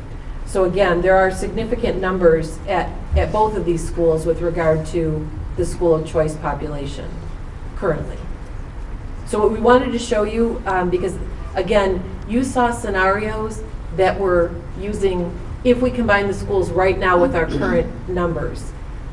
That will not be the case because we're going to move forward to next year no matter what. Whatever, if you choose to move forward with any of these plans or not, we know that we will exit out, we know exactly how many fourth graders we will exit out and how many fourth grade school of choice at each of those schools we would exit out. We would anticipate, and again, potentially a little generous based on where the projections are, to keep kindergarten exactly the same moving forward. Again, any of those grade levels may add 2 or drop 3. We see that, we know how to plan for that each year. We do that every year, every school, every grade. But what we really wanted to show you and respond to were the issues of the large utilization numbers and how that comes down pretty quickly over the next 2 years. 2, same thing with the total enrollment, and 3, with regard to class size. So we had already calculated that out, but as we shared that, I know with the board and with the community, there continue to be questions about, well, class size will have to go up. So we really wanted to break down for you and show you exactly what that looks like and how we calculate that, and how we would moving forward, at least for these next couple of years. So that was really the intent of trying to put this on one sheet, because those were some very important considerations and concerns that either you brought forward or the community brought forward during our forum. So we wanted to make sure we addressed utilization, total enrollment, and class size. Mrs. Bonnefield? If we're still looking at the upper left-hand corner, if we look at the 16-17 first graders, I'm seeing that our class size is 28 to 29 this year, and then we have 4 first grade classrooms. Is that correct? That's correct information or current information? We have 2 first grades at each, or 2 first grades at each of those schools, so Okay. there are 4. So now, what I see is as the cohorts move forward, that the class sizes are staying the same. The cohorts aren't changing in size. Again, we might lose a couple of kids, we might add a couple of kids. But for this year's first graders, when we move to the 17-18 school year, I'm seeing that the class size for them is being dropped to 22, 23, and that we're actually able to add an additional classroom to reduce the size of the classes for those students. Is that correct? Yeah, what we did is we were extraordinarily careful with that. And I guess I would say generous, because what we don't want to do is have this be so tight that we give you information that is potentially inaccurate. So what we did was we planned for, even if there was growth, you can see there's room at just about every grade level. Okay. Not only in the long term, but immediately, if there were an influx of 10 students and so on. Also, you see 5 students allocated to that grade. It's not unusual at all, Mrs. Bonifield. We allocate the total number to the principal for the K-4 school. They then take that total allocation and they may say, knowing that cohort of students, they may say, you know, I really think my 3rd grade, with some of the challenges we have, if I had my druthers, I'm going to put 5 here and 4 here. So I'm going to put 5 at the 3rd grade and 4 at the 2nd grade. As long as they're still utilizing the same number of staff that we allocate to them, that is within their prerogative to do. And oftentimes, and I did it a lot of years as principal, we would work closely. We know those kids, right? And so we know that maybe their grade levels are pretty similar, but we feel that these students could handle perhaps moving into a combination class, or these students could not. In this case, we didn't even do that if it was close. We just made it a straight class rather than even making a combination. So we wanted to make sure, especially for capacity utilization, that we knew we could house whatever the maximum would potentially be. So is it possible we could use 20 instead of 21 if all of those students didn't show up? Sure. That would give us one more open space and we would utilize one less teacher. We didn't want to go with the least possible scenario. We wanted to have you know we were going with the max possible scenario so that you saw even with that where we would be. Does that, hopefully that makes sense? Yes. One point that I noticed in here and I wanted to make is this is talking to us, as you said, about class sizes.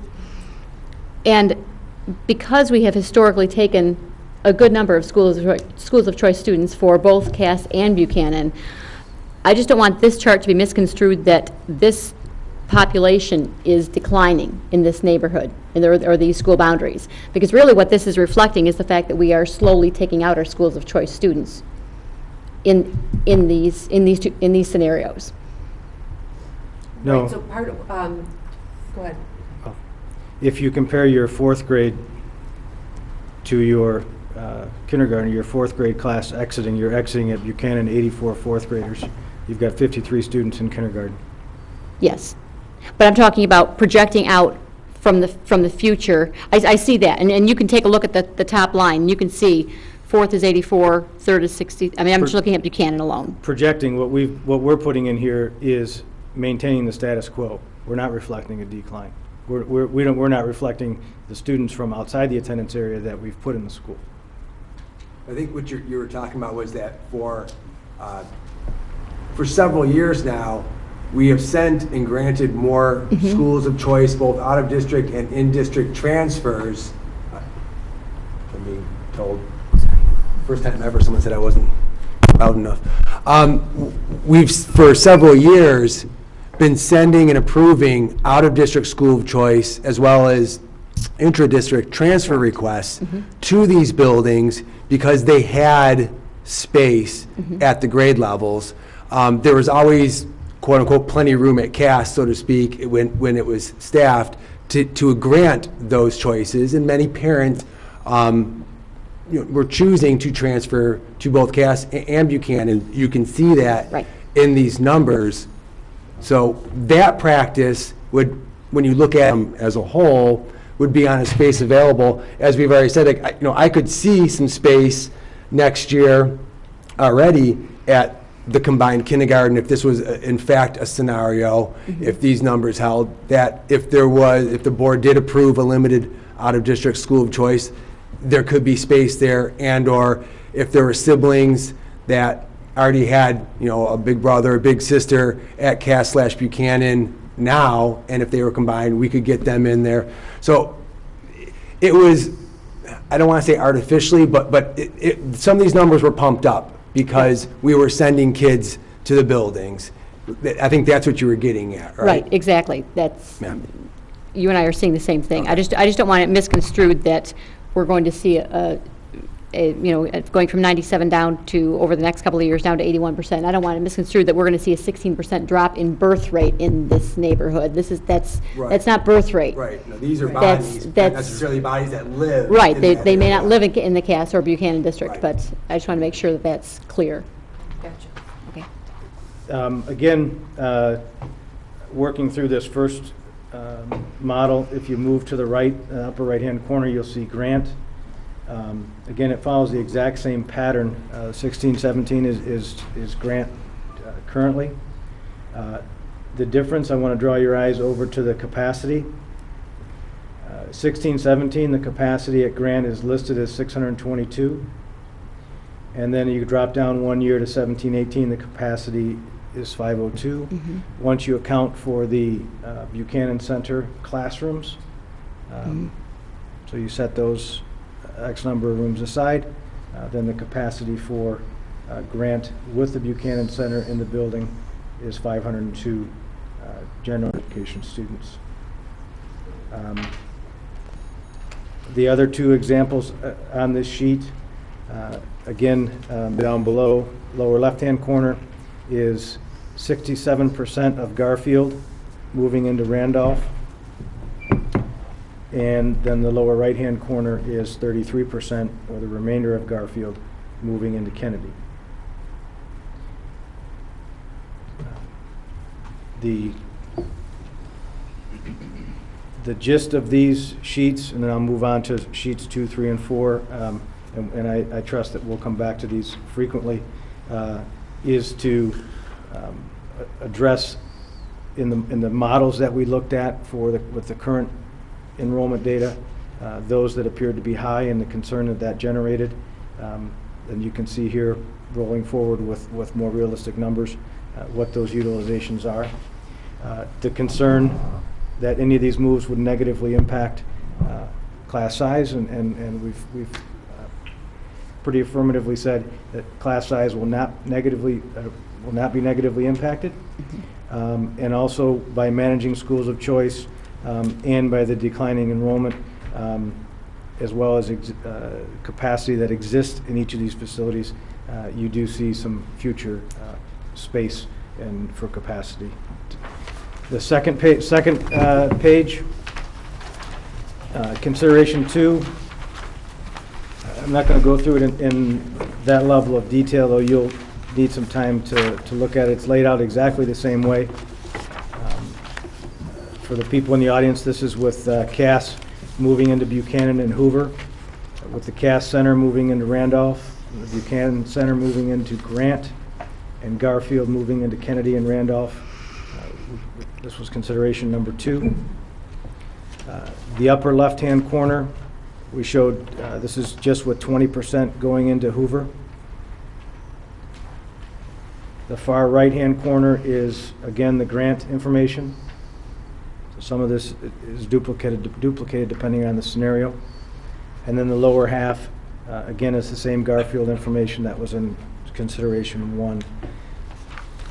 As I said, when we looked at consideration 1, how did we pick these? These were the areas where the utilization that folks identified. They were concerned about the utilization and the enrollment at Grant. What would happen at Randolph? What would happen at Kennedy and Hoover and so forth? So that's why these were selected. Mr. Archibald, if I could interject. Following doing all of these calculations, we also looked at the maps and ensured that all of it would fit. And so just to remind us that as we did that, we saved a room for art, we saved a room for music, we saved 2 computer labs, we saved a staff lounge, we saved SAC. So we saved certain rooms that we know is important to our community and to the Livonia Public Schools. So as we went through that, we know that each one of these scenarios will fit. And as we progress through the years, sometimes we're able to even see that we gain a room as a vacant room, or instead of only 1 room vacant, we have now 2 rooms vacant, depending upon the utilization and the enrollment. Does that help? Ms. Jarvis? Thank you. Mrs. Scott, You mentioned that you had set aside rooms designated for SAC. When you increased enrollment in a school by combining two populations, did you also increase the number of SAC rooms? Yes, Okay. yes. We took into account the number of SAC rooms that were in the current building as well as the building coming, and then also knowing that there are some other ways that we will be looking at how to offer SAC services, dependent of course, if we can find people to work it. If you would, please just flip to consideration 3 or the third page.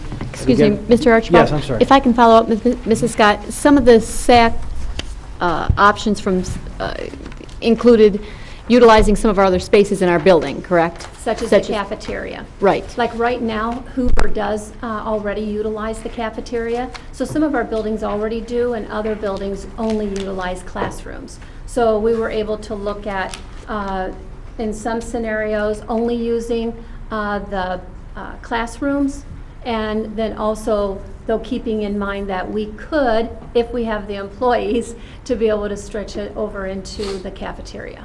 Okay. And for some of the public that may be tuning in around now, at this point of the discussion, many folks are aware, but some may not be. The biggest problem with SAC is not finding space. And we certainly have waiting lists at many of our buildings. The biggest problem with SAC is finding employees who are interested in working such a split shift, working just, that's true. And qualified employees that follow the regulations that we have to go by Livonia Public Schools and by the state of Michigan, and that are interested in working just a couple of hours in the morning, going home for many hours and coming back at the end of the day and working a few more hours. That is the biggest SAC challenge for those who may not be aware. Thank you. Go ahead. Welcome. Consideration 3, page 3 for you. You got bigger font? Yes, bigger font. I figured your eyes would be tired by now. Thank you. This is the Cass General Education moving into Buchanan, Cass Center moving into Grant, and the Buchanan Center moving into Randolph. The top portion you have seen before. This is all of Cass Gen Ed going into Buchanan. And the lower portion, this is, or the middle portion, I did not put the information with respect to Grant moving, taking on the Cass Center. We already went through Cass taking on Buchanan Center. Buchanan Center is a larger center, so the numbers only improve, if you will, when you consider the Cass Center at Grant. And again, the numbers for Randolph, current capacity for 16-17 is 520, using 10 classrooms. Total student population there is about 250. And then you can see moving forward in 2017, with the Buchanan Center there, 249 students. Again, following that same model of moving folks forward, 249 students of a capacity of 280. And then following that same model moving forward for 2018-19. The average class size in 17-18 is 24.9 estimated, and 24.1 in 18-19. And then the last page is consideration 4. And this is Cass General Education moving into Buchanan and Hoover, Cass Center moving into Grant, and Buchanan Center moving into Randolph. And again, you've seen, I think you've seen both of these models before. So it is a great deal of information, follows a similar pattern through each one. Again, intended to address the utilization, class size, and future enrollment.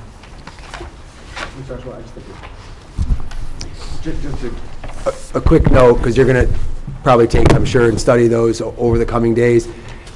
Just keep in mind that it seems odd, some years there's a higher number of transfer/school choice in any given grade at some K-4.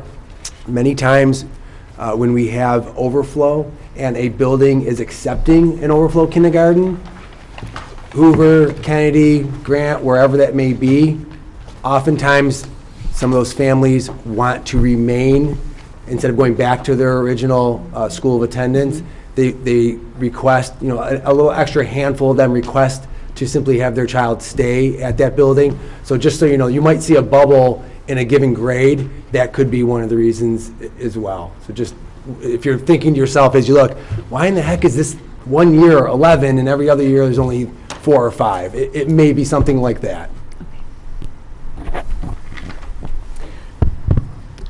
Mrs. Oquist, are we getting ready to go into the financial update Yes. portion? Okay. The board has been doing its work for about 3 hours or so. Would anyone like to take a couple of minute break to utilize the restrooms? Okay. We're going to do that. We're going to recess for like a maximum of 5 minutes. If I could request that the audience, we're going to try not to have a whole lot of interchange. That's not because we don't care or don't want to chat. It's just that we have so much still on our agenda that we have to gotta get through. But nature does call sometimes. We will be happy to chat with folks after the meeting because we still are going to keep going. Right now, we are going to be at recess for the next 5 minutes. Thank you.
Thank you for rejoining us as we resume our meeting of December 5th for Livonia Public Schools Board of Education.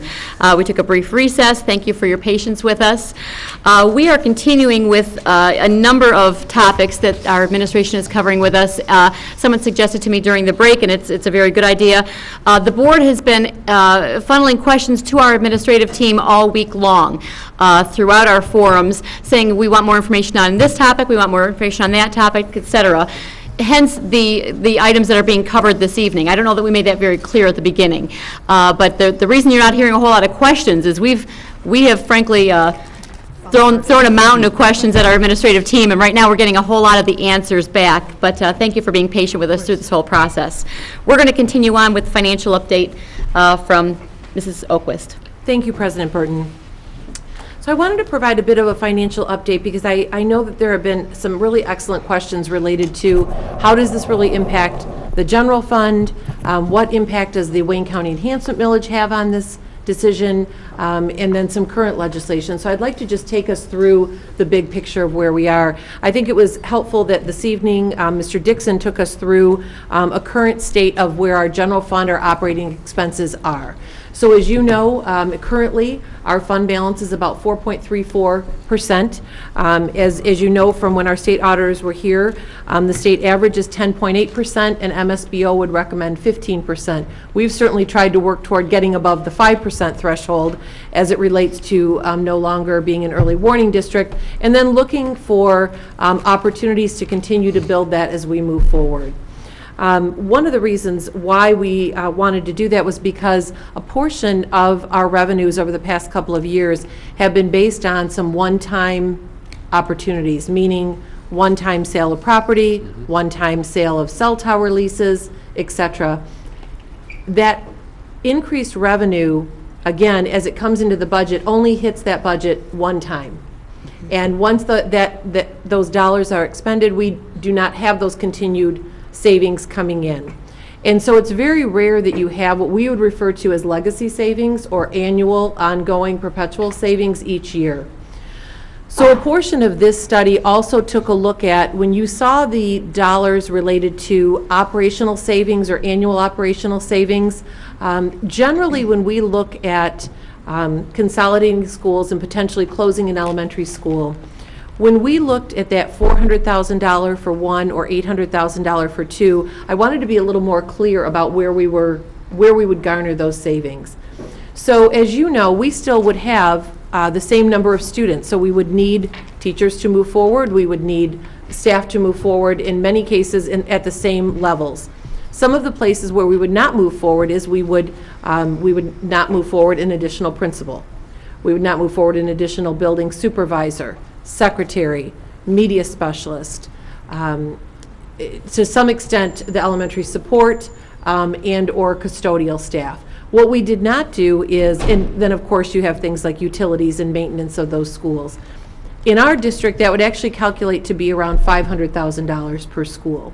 We were a little more conservative and listed $400,000, which would again be taken off our books and be a legacy savings that we would have each year moving forward for one school and about $800,000 for two.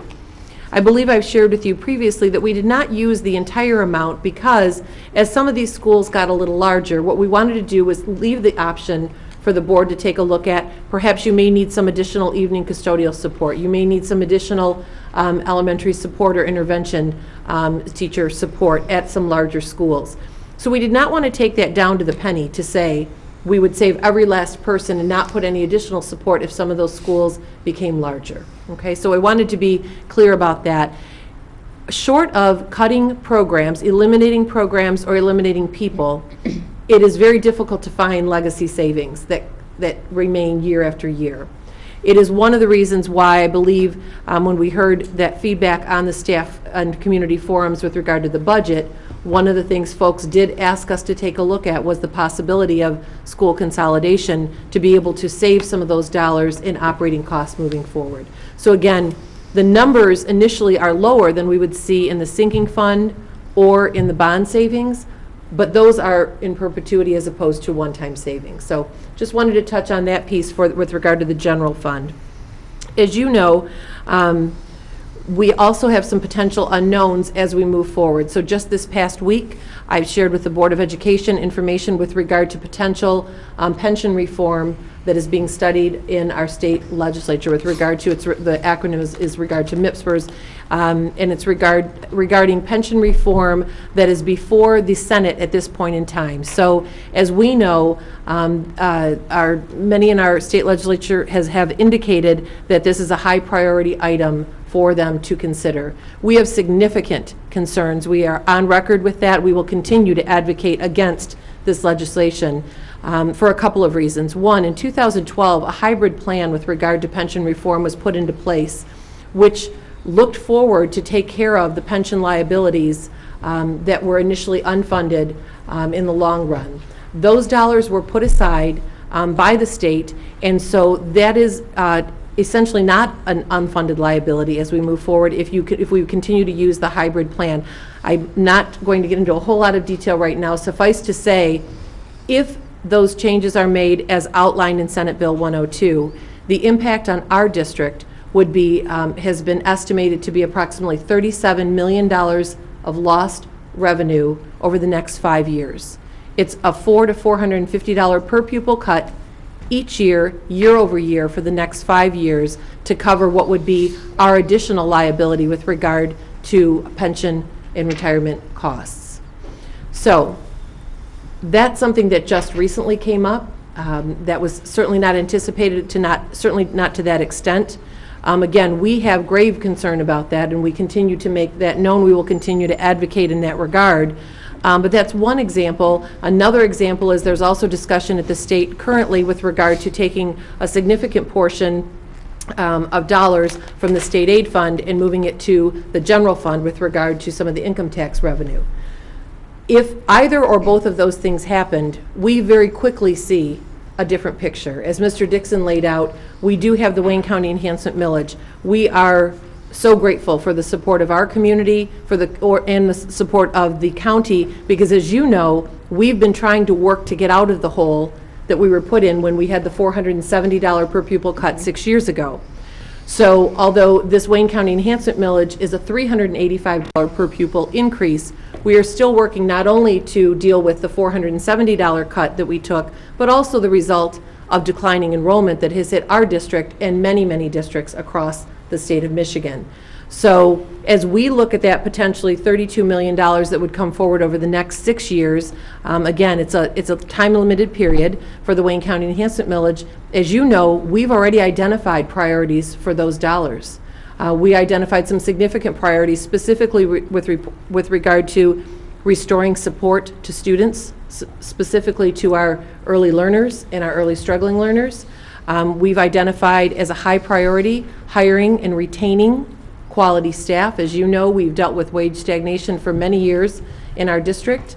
And then as we move forward, we also shared with you last year a significant study with regard to our instructional resources, specifically our textbook replacement, which has moved from an 8 to 10 year replacement cycle to now our average textbook is 12 to 16 years, and we have over $7 million in need with regard to replacing those textbooks to bring them up to the requirements of our current curriculum. So that being said, we looked to have those Wayne County enhancement dollars specifically move toward impacting students in our classroom. We did not anticipate that those dollars would be utilized to turn around and have additional costs put upon us by the state. So we are always judicious as we take a look at growing our fund balance, because some of those pieces are unanticipated. We are not sure what those may be from year to year, from month to month. So certainly as we move forward, I believe there are 6 additional days left in this legislative session. I can assure you we will be watching closely what happens each and every day, but even if that doesn't happen in this session, we still know that this has been identified as a priority of many of our legislators as we move forward in the next year or two. So I know folks have talked about that our financial picture has moved into a more positive direction. Certainly the fact that we've been able to work very hard with our attraction and retention efforts to stem some of the enrollment tide has been significant, as has the passage of the Wayne County Enhancement Millage. Part of our job is to always present that realistic picture of what that means and to put that in context as we look to not only continue to provide outstanding opportunities to our students.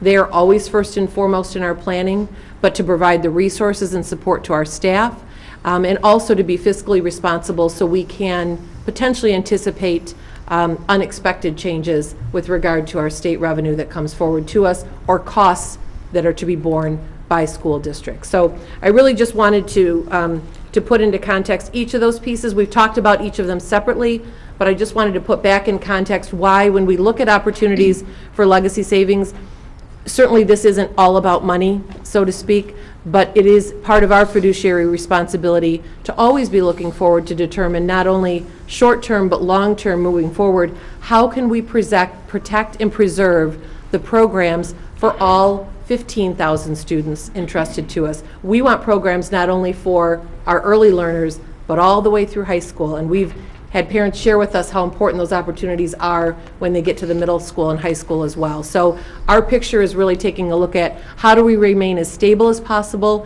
and hopefully look to be able to grow some of that programming as we move forward in the next few years. So it's a little bit about the financial update, and now we're going to move on to move back to some specific questions with regard to impact issues, and I'll have Dr. Terrill take over and talk a little bit about how we've worked to mitigate some of the concerns about transportation times in some of the proposals shared with you. Thank you, Ms. Oakley. You're welcome. So I was able to meet with Peggy Streffen, our supervisor of transportation, multiple times and delve a little bit deeper into the routes and runs for each of the considerations. We were able to look at the students at their current grade levels in our revised boundary lines to determine the number of runs necessary. So we sat down, and the system can actually plot individual students to individual areas on the boundary map. So looking at the newly calculated routes would be an average of 29 minutes for students going to Kennedy, 26 minutes for students going to Randolph, and 20 to 25 minutes for the new Buchanan and Hoover routes. We would need to account for 2 additional routes in the afternoon, one to Kennedy and one to Randolph, to keep the average time lower due to the afternoon traffic concerns. And this addition was already accounted for in our financial implications. We also contacted our surrounding districts and Farmington and South Lyon to garner the average elementary run time and found an average run time for elementary of 31 minutes, with 2 districts keeping their runs under an hour. It should be noted that some of our routes within this district are lengthier due to our special education students and the routes that they must take to buildings throughout our district and into some of our surrounding districts. So again, with looking at minimal changes to the boundary lines, plotting every individual student at those individual bus stops, and then running some routes with Peggy Streffen, we were able to mitigate the lengthy average bus time increases that you noticed in the presentation, and we're able to reduce those below our surrounding district average. Are there questions or board comments on this item?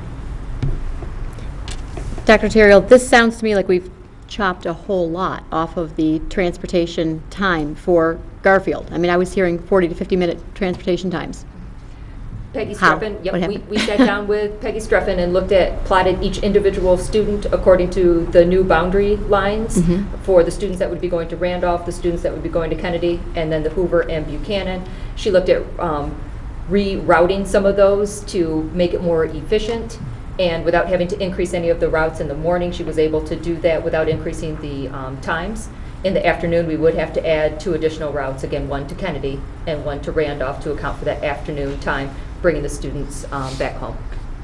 I believe one of the other changes, and I think Dr. Terrill mentioned this, was we kept the same number of students going to Kennedy and Randolph, but changed the location of where some of those were to be able to work with her to more efficiently send routes to pick up certain areas, either complexes or neighborhoods, to go to one or to the other. So while we kept the numbers the same, there were some modifications made in that center area as far as which students would go to Randolph and which students would go to Kennedy, which helped a bit with the efficiencies of the routes. Okay. Other questions or comments from the board? Okay.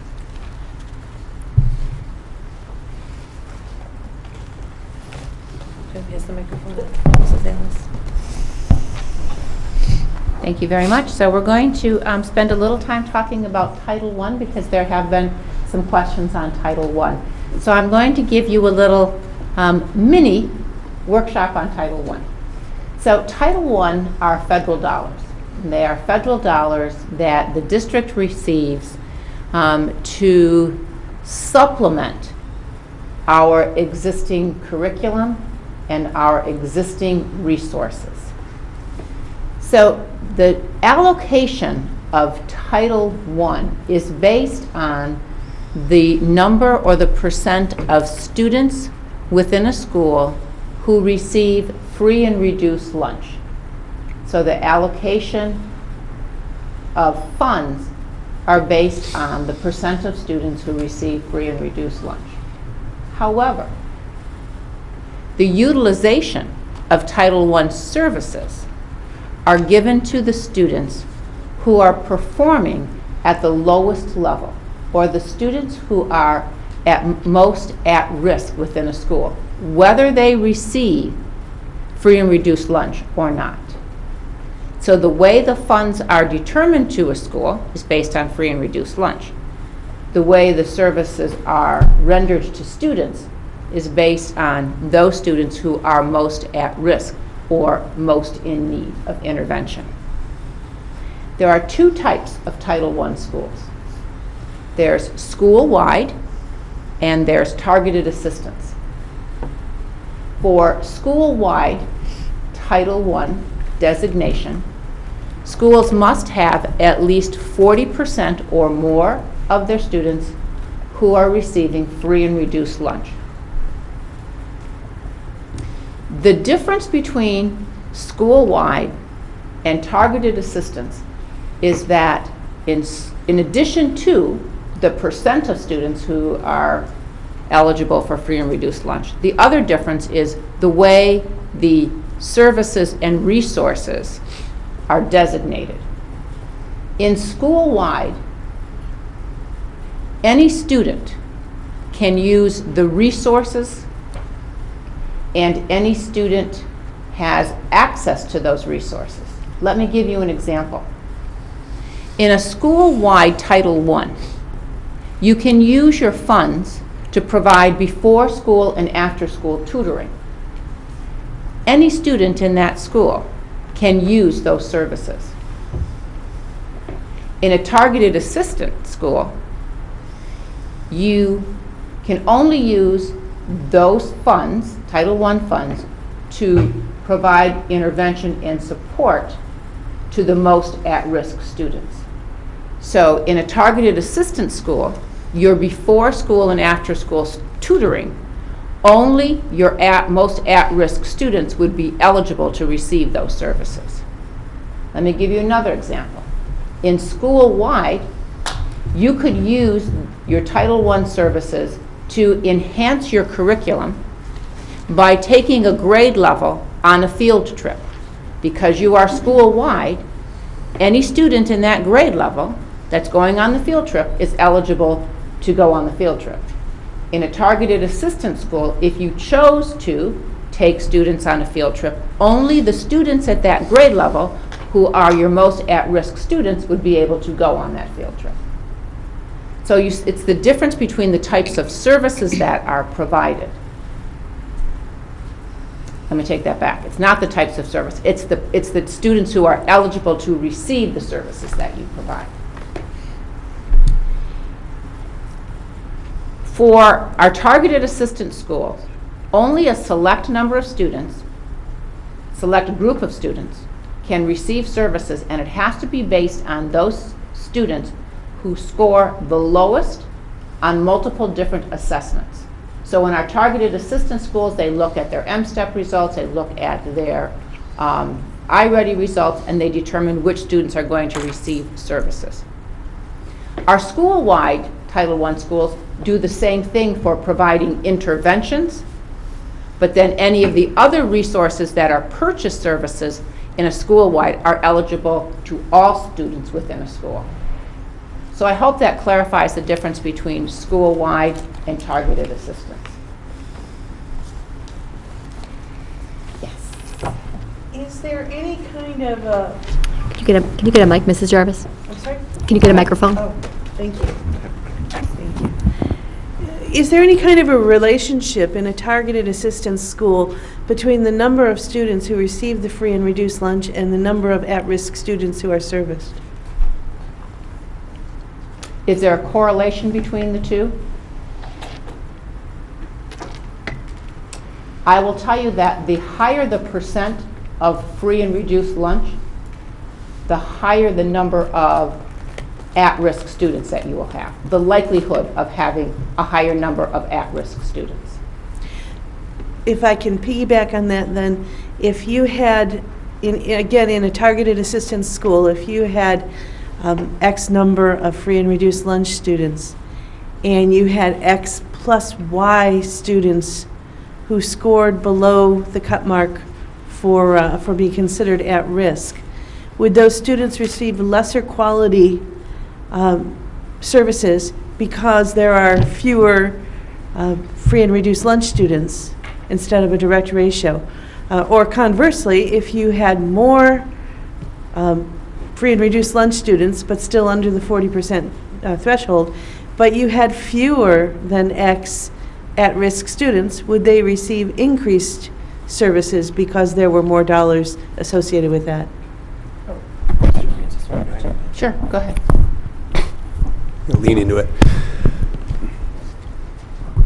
I only speak to it because I used to be the federal programs coordinator. I used to work under Miss Alice in her department.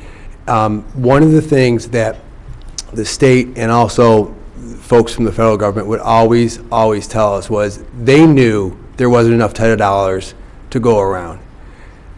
They always said you work with the neediest of the needy, the ones who need it the most. So, I mean, if you're at a building, whether it be target assisted or school-wide, regardless, you never had enough resources. The resources wasn't just the dollars. There wasn't enough time. There weren't enough people. There's always wanted to do more. We always had more ideas of things we could do, but we couldn't get everybody. So to answer your question, and as I guess directly as I can, the scenario you're laying out, Ms. Jarvis, would probably be accurate with regard to there's some truth in it, but I think with all buildings, any school that receives title dollars will tell you, their principal, their teachers will tell you, we could always use more time, we could always use more people, we could always use more monies. So they always go after the most at-risk students. I think the quality of what they're giving is still very high, at least in this district. The quality of the interventions that we did, especially at our K1, 2 levels, is where we really dove in deep with those students to get them as early as possible, was incredible. But not gonna lie, the principal always shook his or her head and said, I wish we had more resources to do this. So I guess we're always... More resources and more time. Yeah, I guess we're always at a little bit of a disadvantage. And although there's a correlation between the students, the number of students that receive free and reduced lunch status, those are not necessarily the same students that qualify for Title I services. That's understood. My concern is if you have a school-wide Title I program, the students there who, all the students there would be eligible to receive services based on need. If you have a targeted assistance program, it seems to me that you have a greater possibility of students falling through the cracks. Even though they're needy, they might not be the neediest of the needy, and the dollars can only go so far. And I would say that's true whether you're school-wide or you're targeted assistance. I agree. Because the higher percentage of free and reduced lunch students, the higher number of needy at-risk students, there still isn't enough dollars to go around to provide enough resource staffing and material resources to meet the needs of all of the struggling students, whether it's targeted assistance or school-wide. Now, if I can give you a sense of what would happen if Garfield were closed and that population was divided among Kennedy and Randolph, I would be very happy to tell you what I think the scenario would be for next year. Ms. Ellis, before you do Yeah. that, could you reiterate intervention services and purchase service? Sure. Purchased services Sure. for targeted, what that looks like? Sure. So a purchase service would be if we wanted to take the students on a field trip, if we wanted to bring someone in to do an assembly. It could also be providing before school and after school tutoring. Right. It could also be buying licenses for software programs or buying apps for iPads. Right. Those are all the purchases that we would make. But funds are also used to provide staffing, to provide interventions. Right. So providing an interventionist, providing a parapro, could be part-time parapro, and those staff members work directly with students to provide one-on-one or small group interventions. And it either, And those occur at both school-wide and targeted assistance. and both of those, they target the most. In both, they Greatest target the student that has the greatest need. Right, thank you.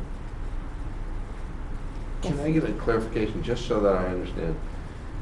For the school-wide, the criteria is 40% who are eligible for free or reduced lunch, Correct. Or higher. or higher. In a targeted school, Yes. what's the criteria there to get services? Less than 40%. And looking at your percentages and what the federal government gives us an allocation of funds. And we determine which schools to allocate those funds to, with 40% or more being school-wide. After that, we can determine the schools that we will service with as targeted assistance. And in our school district, when we look at our K-4 schools, our K-4 schools that are targeted assistance are those schools that are between 30% free and reduced lunch and 39%. 38%. It's formulaic. There's a couple of different formulas, and Sheila's accurate. It's a comparison of within your grade level, et cetera, and she knocked it out with that one. But there's a couple of formulas the federal government provides. So talk specifically Okay. about the. So if we were to close Garfield and send the certain area to Kennedy and send certain area to Randolph, what I did was I looked at our current free and reduced lunch at Kennedy and the current free and reduced lunch at Randolph, and then actually went in and identified the students who would be going from Garfield that would be going to Randolph, those that are currently receiving free and reduced lunch, and did the same thing with the students that are going to, if they were going to go to Kennedy. And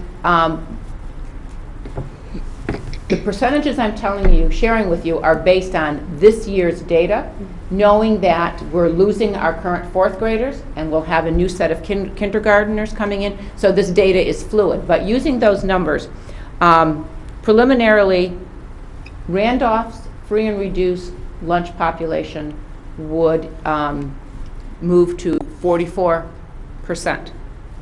That puts them over the percent needed to be school-wide. However, the federal government does not allow you in your first year of configuring a new school, just because you are at over 40% threshold, to be a school-wide. There are some criteria that you would need to meet in order to be school-wide, and we don't meet that criteria for our first year. We can during the next school year. So Randolph would be a Title I school. They would be targeted assistance for 1 year. And then next year, they would go through the process of applying to be school-wide, and then for the 18-19 school year, then they would be school-wide. It's pretty intensive process through the year. Yeah, and all of our, and right now, there's a whole bunch of our principals and teachers that are Billings who went through that process for the year. that are saying, they're probably nodding their head saying it's a lot of work, but it's very much steeped in school improvement. It's tied directly to school improvement. And they put you generally get a consultant to lead you through it from the state that helps you dive into the plan. It actually walks you right through the process of Yeah, completing and all the paperwork. So you have somebody who holds your hand right through the process, so that when you're done, you're pretty much guaranteed that your application will be accepted. So it takes a year, hence the first year you can't operate as a school-wide program because it takes a year to do the needs assessment and dig into the school improvement plan that you do. Okay, and then going on to Kennedy, I use the same process for Kennedy, and Kennedy came out to be about 26% free and reduced lunch, and because it is under 30%, they would not be eligible for Title I services.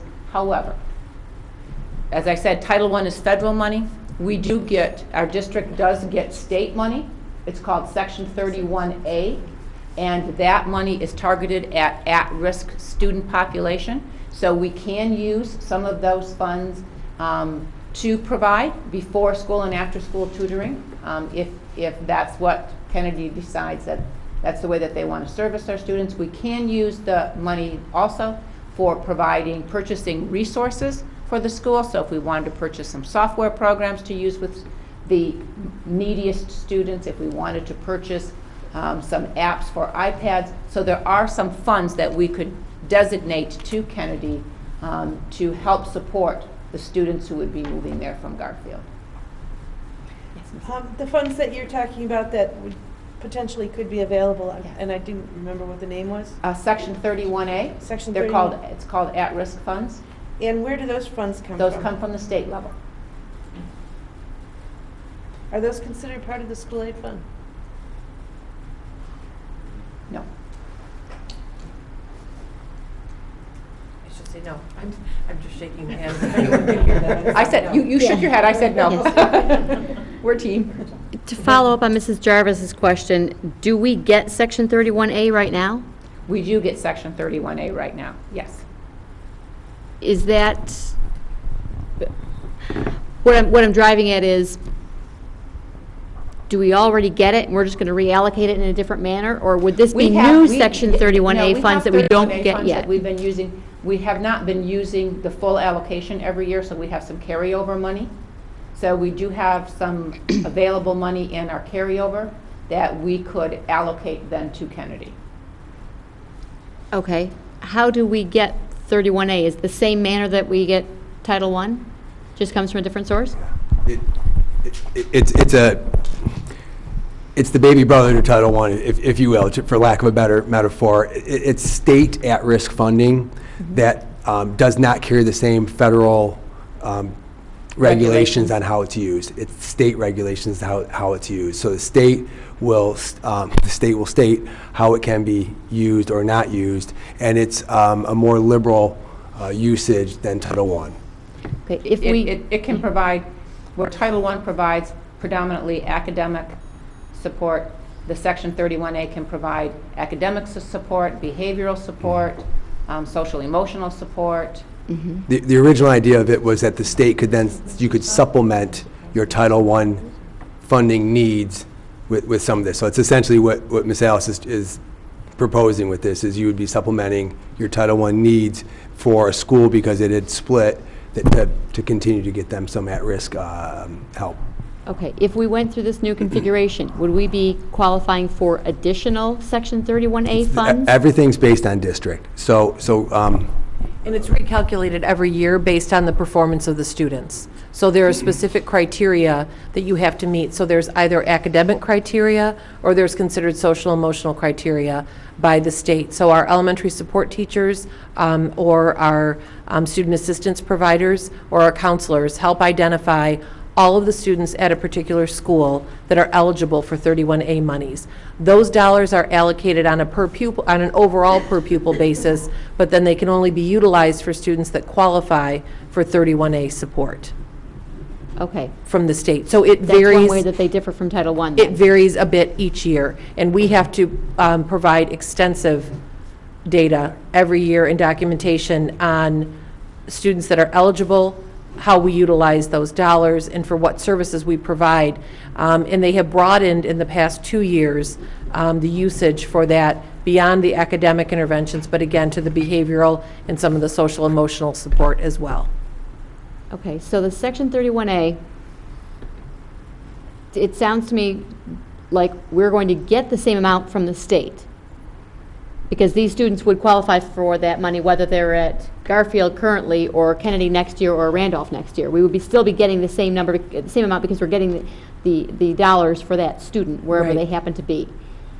The difference is we would be not qualifying necessarily for some of those students for Title I building-wide if they were currently at Garfield and next year going to Kennedy. Is that correct? They would still qualify, but we as a district may not choose to assign dollars based on the overall percentage at that school of Title I dollars.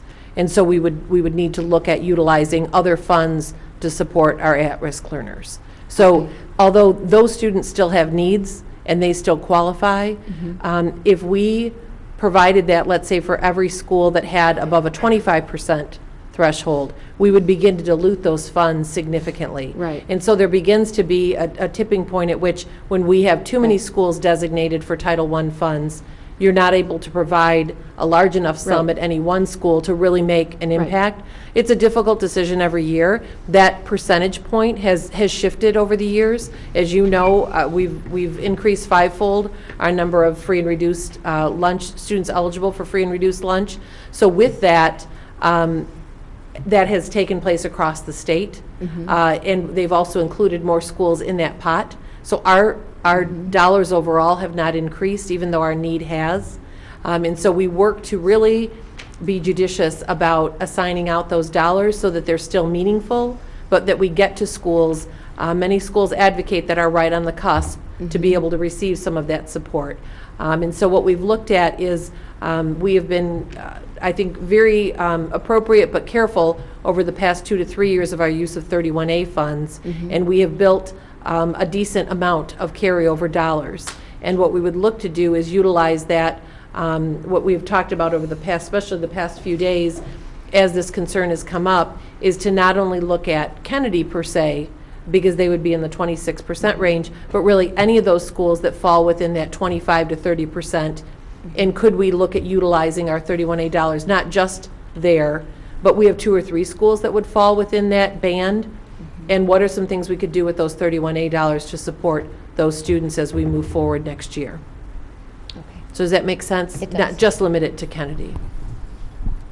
Laura? President Burton. Mrs. Ellis, what is, excuse me, what is the current status, Title I status of the 3 schools that we're talking about, as far as targeted or school-wide? When we're talking about Randolph, Kennedy, and Garfield, correct? Of those 3 schools, Garfield is the only school that is Title I, and it is school-wide Title I. Okay, my next question would be, if Garfield was split up between the other 2 schools, and I think you had mentioned a few minutes ago, you were giving us some figures on that Randolph would be over 40%. Correct.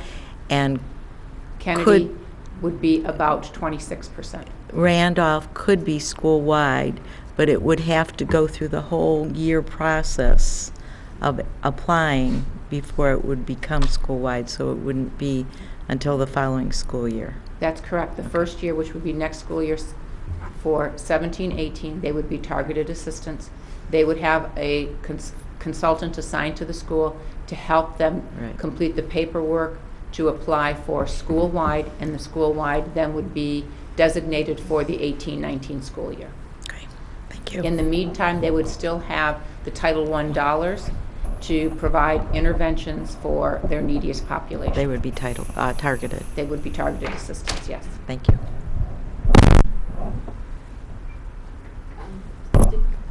Sure. Two quick questions. What's the percentage of free and reduced lunch at Kennedy now? And how much carryover money from past years do we have in the 31A funds?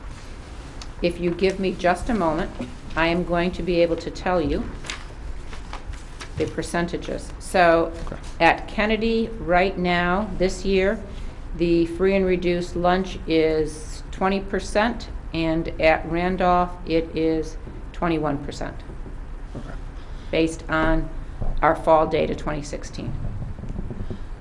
And how much carryover do we have in the 31A funds from previous years? That Just a question- general estimate. I'm sorry, I'm not the finance person, so I can't answer that question, but I can get the answer for you. Thanks. We let him go home. That's my fault, sorry. Yeah. Thank you.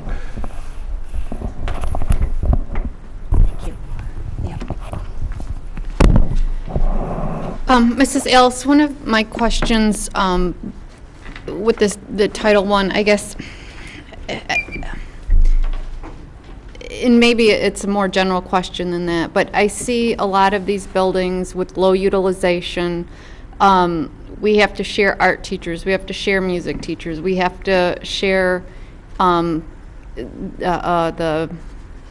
not coming up I want to say the gym teacher, which I know isn't the physical education teacher.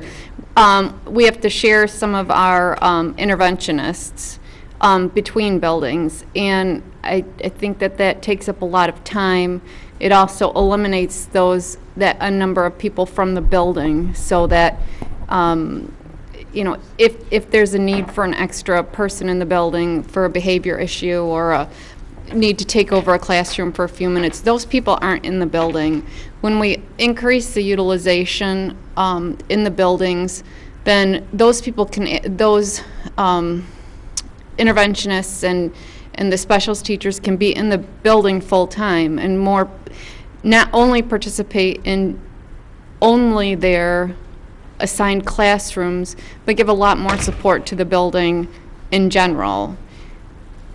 That being said, my concern is that if we are knowing the need of the students at Garfield, if we're splitting the Garfield kids into two different buildings, and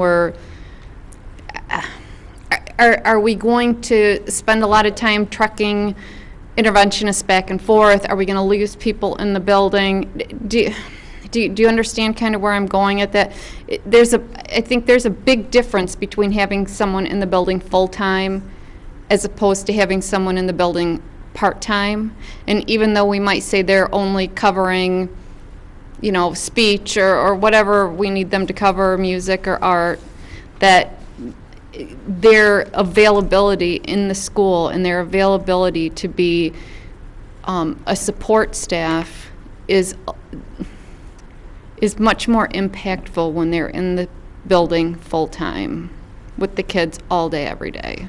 And I'm concerned my concern is if we split Garfield, then are we going to then go from maybe a bunch of full-time interventionists in the building to splitting them and then having a bunch of part-time interventionists? So I think I understand your question. In taking the interventionists that are at Garfield currently, the funds that Randolph would receive if this decision is made to split Garfield and send some students to Randolph, Randolph would get funds for purchasing interventionists, and typically our Title I interventionists are assigned to a school, and I don't believe that they travel from school to school. I believe that they are assigned specifically to that school. Yeah, there are a couple of because you said you started with this might be Title I, this might be bigger than Title I, but from the Title I perspective, and I can't speak to student services folks and et cetera, but from a Title I perspective, I can only think of one paraprofessional who happens to go between two buildings because to get her enough hours, and they needed the person, and we had the person, but that was sort of happenstance. Okay. In the other buildings, I know currently Garfield's people are just at Garfield, same in other buildings.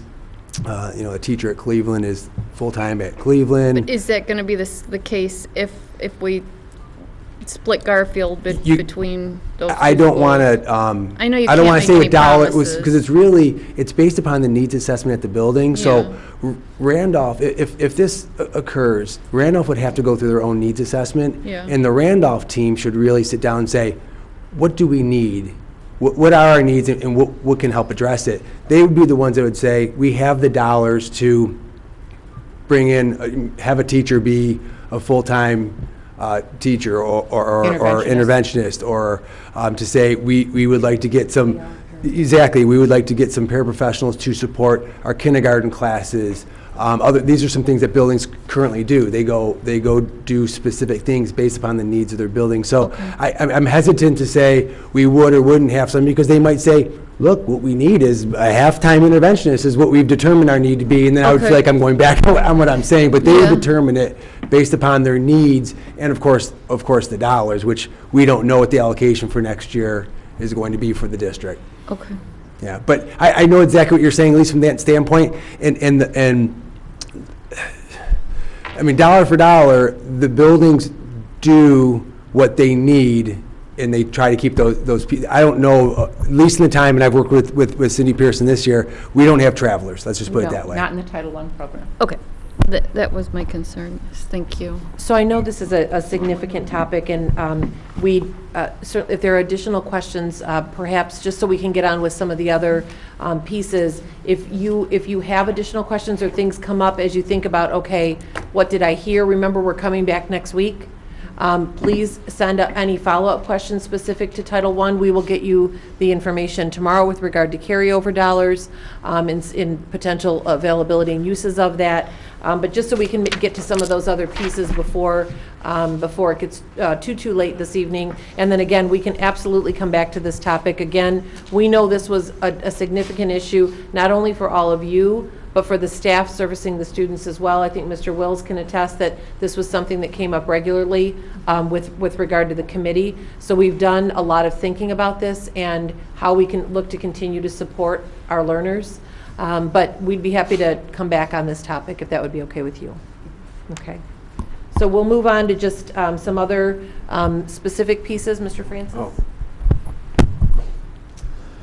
There was some question of there are two, we bundled them together, lunchroom and parking lots, when we are potentially combining buildings or adding students to buildings. Real quick, we did two things. One, with parking lots, we had Harry Lau, Mr. Lau had checked in with parking lot spaces at several of these buildings that potentially could be affected. And we used Cleveland actually as a baseline building that already has a little bit larger population. And looking at the number of parking spaces, they're all fairly equivalent, save Kennedy. And of course, our thought is, if something occurs, if the board decides to move forward, we would certainly look at it. It might just simply be restriping. It may not be laid out properly to have the same number of spots. We could address it if it needed to be in another section, et cetera. But we would look at those items based upon any new populations that occur in the district next year. And you know, Ms. Oquist can attest to this. Any elementary school, any school, period, seems to have traffic in, traffic out issues in before and after school. It's not just a larger building. The smaller buildings seem to have a lot of traffic in, traffic out issues in the morning and afternoon. We'll keep working and doing our best to try to alleviate some of that flow or see if we can figure out something better. But as far as spots, we can look at those. They're pretty equivalent currently, though. The other one was lunchrooms, and I had contacted the buildings of the potentially affected buildings and asked the building supervisors, you know, what would be your capacity? What would, if you could put X number of tables, et cetera, how would that play out in your building? I had a sheet here. Oh, there it is. And all of them that I spoke to, most of them, first of all, commented, Phil, you know, years ago, we used to have a whole lot of kids here, and we always had them in here. And I said, yeah, okay, that be as it may. What could you do if you got all the chair or all the tables and benches in? And We can handle it. Right now, we have several buildings that do 2 lunches. They split them currently. Grant runs three lunches. So we can accommodate students. The numbers, low or high, based upon, they say if they're kindergartners, I can fit a whole lot more kindergartners on that bench than I could the 4th graders, but we can accommodate it, checking in with all the building supervisors.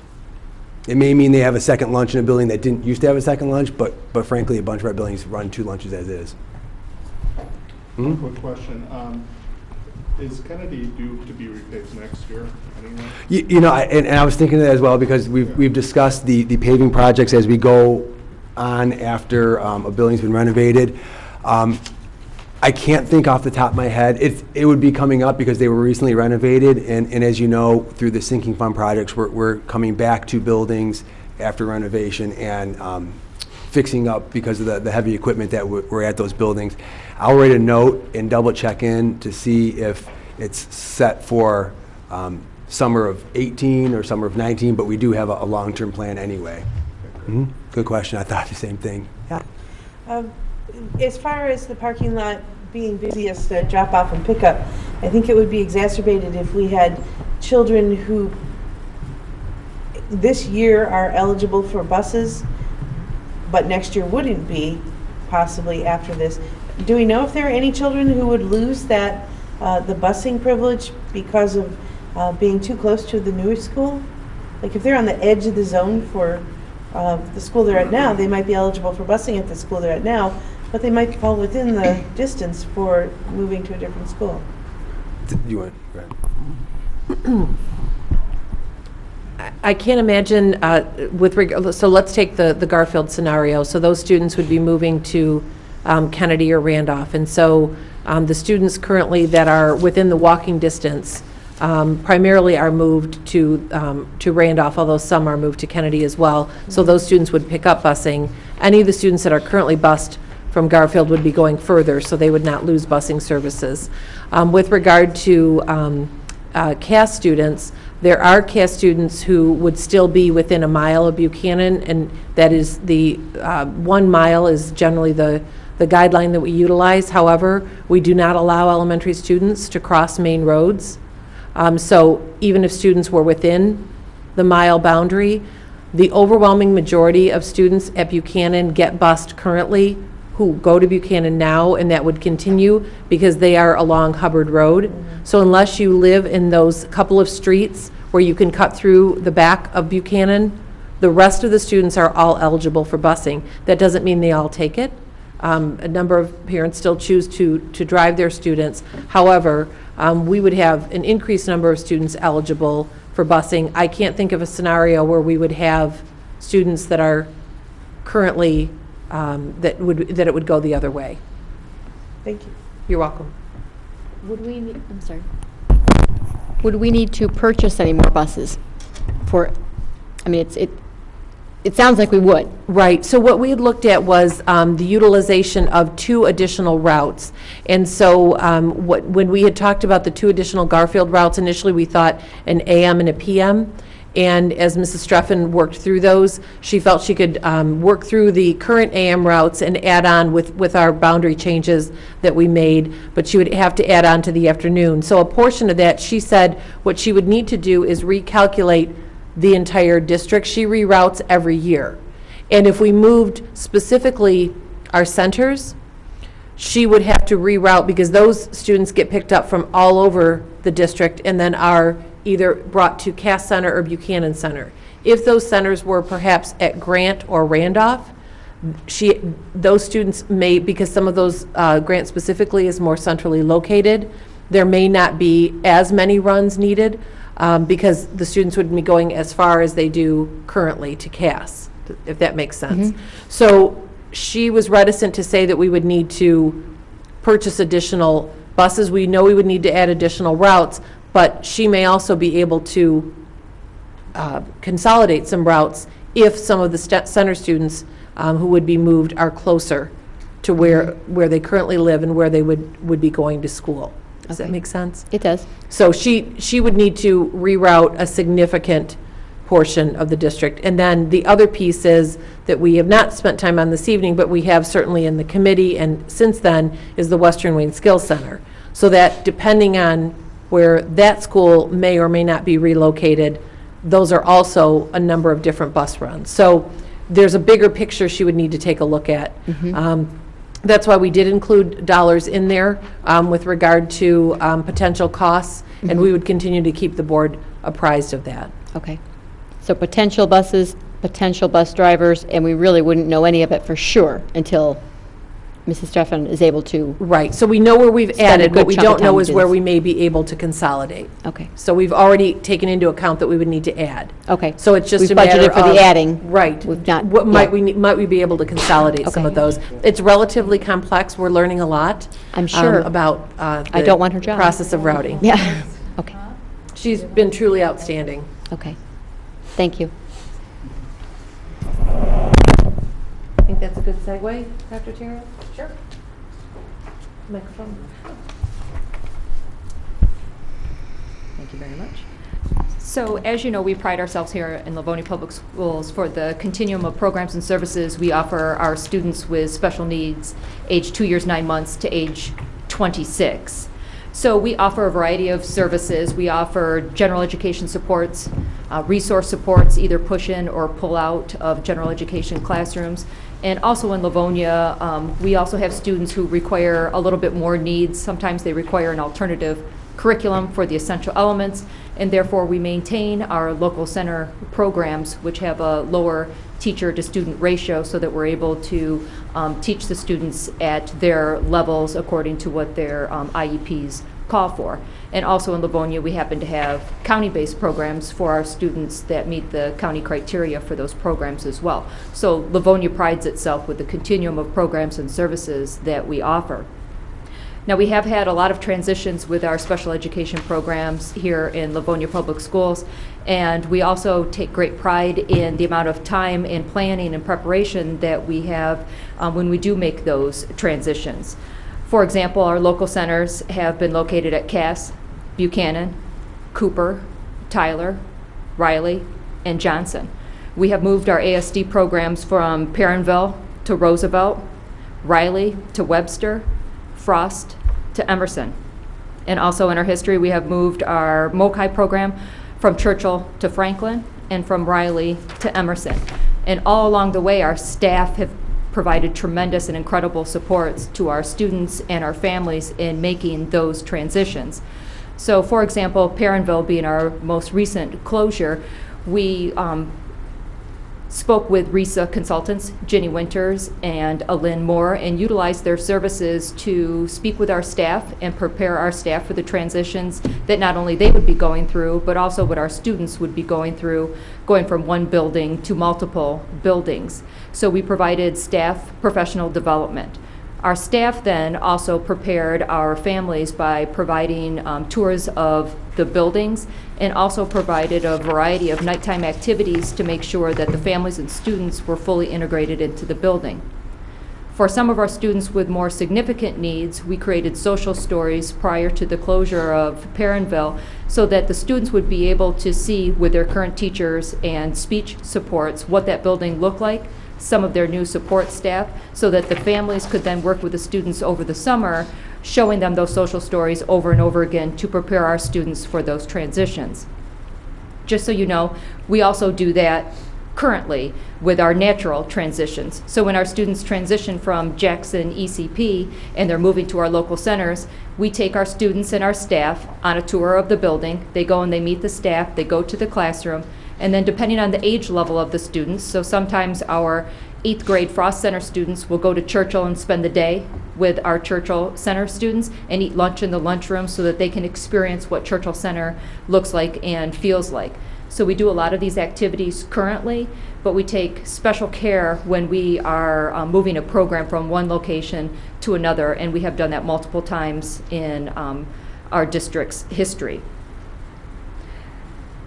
When we also look at some of the programs and services we provide here, we also provide programs and services for our 4-year-old at-risk students, so our Great Start Readiness Program. As you know, the Great Start Readiness Program was also located at Perrinville, so we had to provide transition services for those families as well.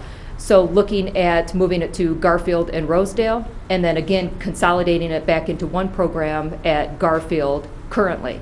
So we provided transition services for them, worked with transportation to make sure that we had the correct bus routes and making sure that they come in and out of the building as efficiently as possible.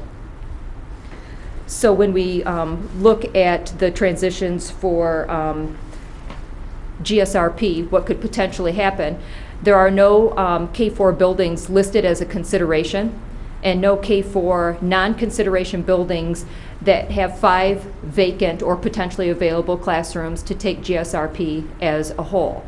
So depending on the recommendation moved forward by the board, we would definitely want to speak with Deborah Squirewell and her staff currently over at GSRP to determine what's most important to them, remaining as a whole, so looking at a building that could take them as a whole, which would be Cooper or Riley, or maintaining their space in a K-4 building, and therefore we would then look to our K-4 buildings, speaking with Ms. Scott, Ms. Soquist, and administration to find the best centrally located buildings for GSRP.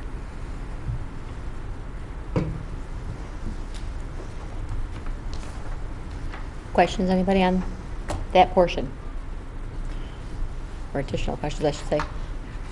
Mrs. Bonnefield. One of my big concerns was breaking GSRP up again, but there is potential for it to keep all 5 classrooms together, possibly in another building. Correct, it would be a 5-6 building. Okay. Yes.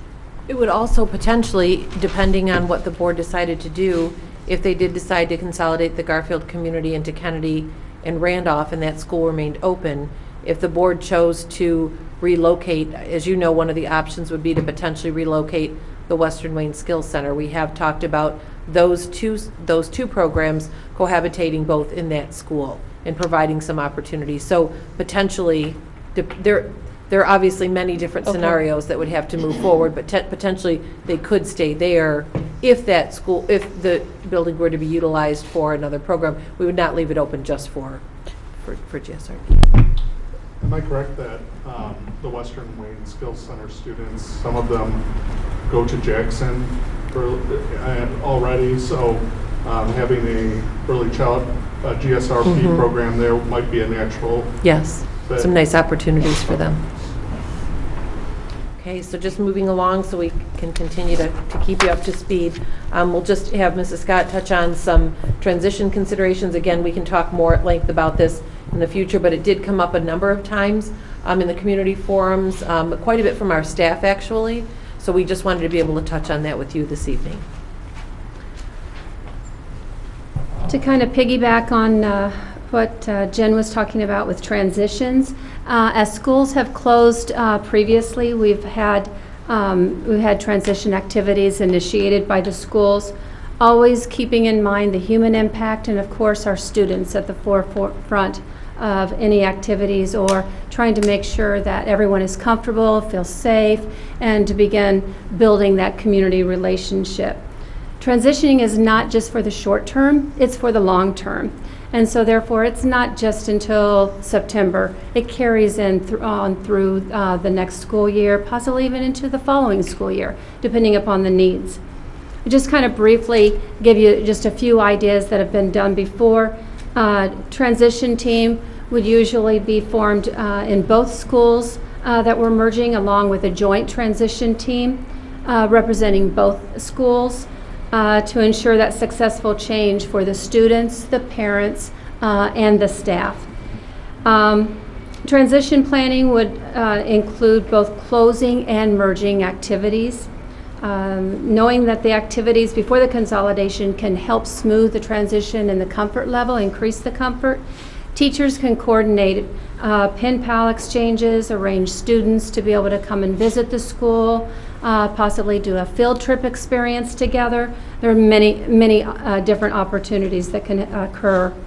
The district PTSA in the past has been a great help and support to the local schools and their PTAs of how to consolidate and how to merge, and giving them ideas of how they deal with their PTA board, as well as their funds and different activities, and how do you learn different ways of doing things, different activities that other schools have done. They can invite the school, the receiving school, invite the sending school for ice cream social. Some of them even did like field days together, although sometimes the closing school really wants to do their field day, their last field day. So there's a lot of conversation that occurs with all of that. And we can't forget that staff. The staff needs to have time to be able to dialogue and to talk about the things that are important to them and to their communities, because they know both of their communities well. And to become acquainted together, have some shared professional development, and of course, planning for the next year. So I hope that kind of helps give you just a few ideas as to what schools have done, not just when schools have merged, but when programs have moved, just like what Jen was talking about earlier.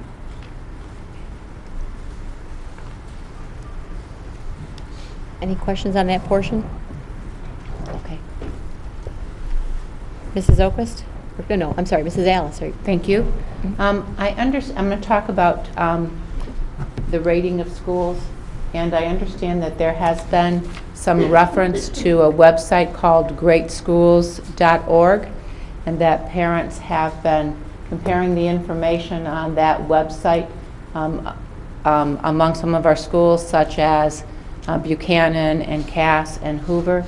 So I had a chance to spend some time on the website, and what it allows parents, guardians, community members, and even students to do is to go to that site and rate their schools. And they rate their schools by indicating the number of stars, anywhere from 1 to 5, 1 being the lowest, 5 being the highest, and then they can also place comments there. And so I looked at all 3 of the schools, and and I'll begin with Buchanan. At Buchanan, the latest rating was posted in 2011, and there were 2 ratings that were posted then. One was by a parent, and it was 5 stars. The other was by a student, and the student rated the school 1 star. There were 2 additional posts in 2009. One parent rated the school 5 stars. Another parent did not rate the school but left very positive comments about the school. And then in 2008, there was 1 parent, again, no rating, but just very positive comments. So it appears that the 1 rating of the 1 star by the student skewed the results because the stars influence the overall rating of the school. So Buchanan had 2 parents that gave it 5 stars and 1 student that gave it 1 star, which then I think skewed the results. At Hoover, we had the latest posting was in 2011. There were 2 parents who rated the school 5 stars, and they didn't have a rating in between 2011 and 2008. So the next rating after 2011 was 2008, and there were 3 parents. 1 parent rated 5 stars, and then 2 parents did not rate with stars but just left positive comments. And then at Cass seems to have annual rating of by parents from 2012 to 2016, anywhere from 1 star in 2012 to 5 stars in 2016. So a variety of ratings of stars at Cass. Again, annually from 2012 to 2016. We as a district, we don't use this site to measure our schools. We use the school accountability scorecards to measure the progress that our schools are making and the success that our schools are having. The school accountability scorecards, They use a variety of measures. They use M-STEP, SAT and MME scores. They use school improvement components. They take a look at student attendance and graduation rates. A variety of different elements are used to provide information about schools. Our school accountability scorecards for 2016 are embargoed, and I cannot present that information to you tonight. That data is embargoed until Thursday. So next Monday, as we have previously had scheduled, I will be presenting our school accountability scorecards as well as our district scorecards. But suffice to say, I can't divulge any information except to tell you that the overall rating of the three schools, Hoover, Buchanan, and Cass, they have overall the same rating on their school accountability scorecard, with more details to follow next Monday. Yes. Mrs. Alice, just so people in the audience or parents can find this information, where can they find it? The school accountability scorecards, they will be posted on My School Data portal Friday morning. Okay. All right, perfect. Thank you. You're welcome. I should say, that's what the State Department released, that the data would be available Friday morning. I can't account for whether it is available, but that's what the state has indicated. Is that the same link that's on our website? The My School Data? Yes. There's a link on our school website that will take you right to that site. Okay, perfect. Thank you. You're welcome.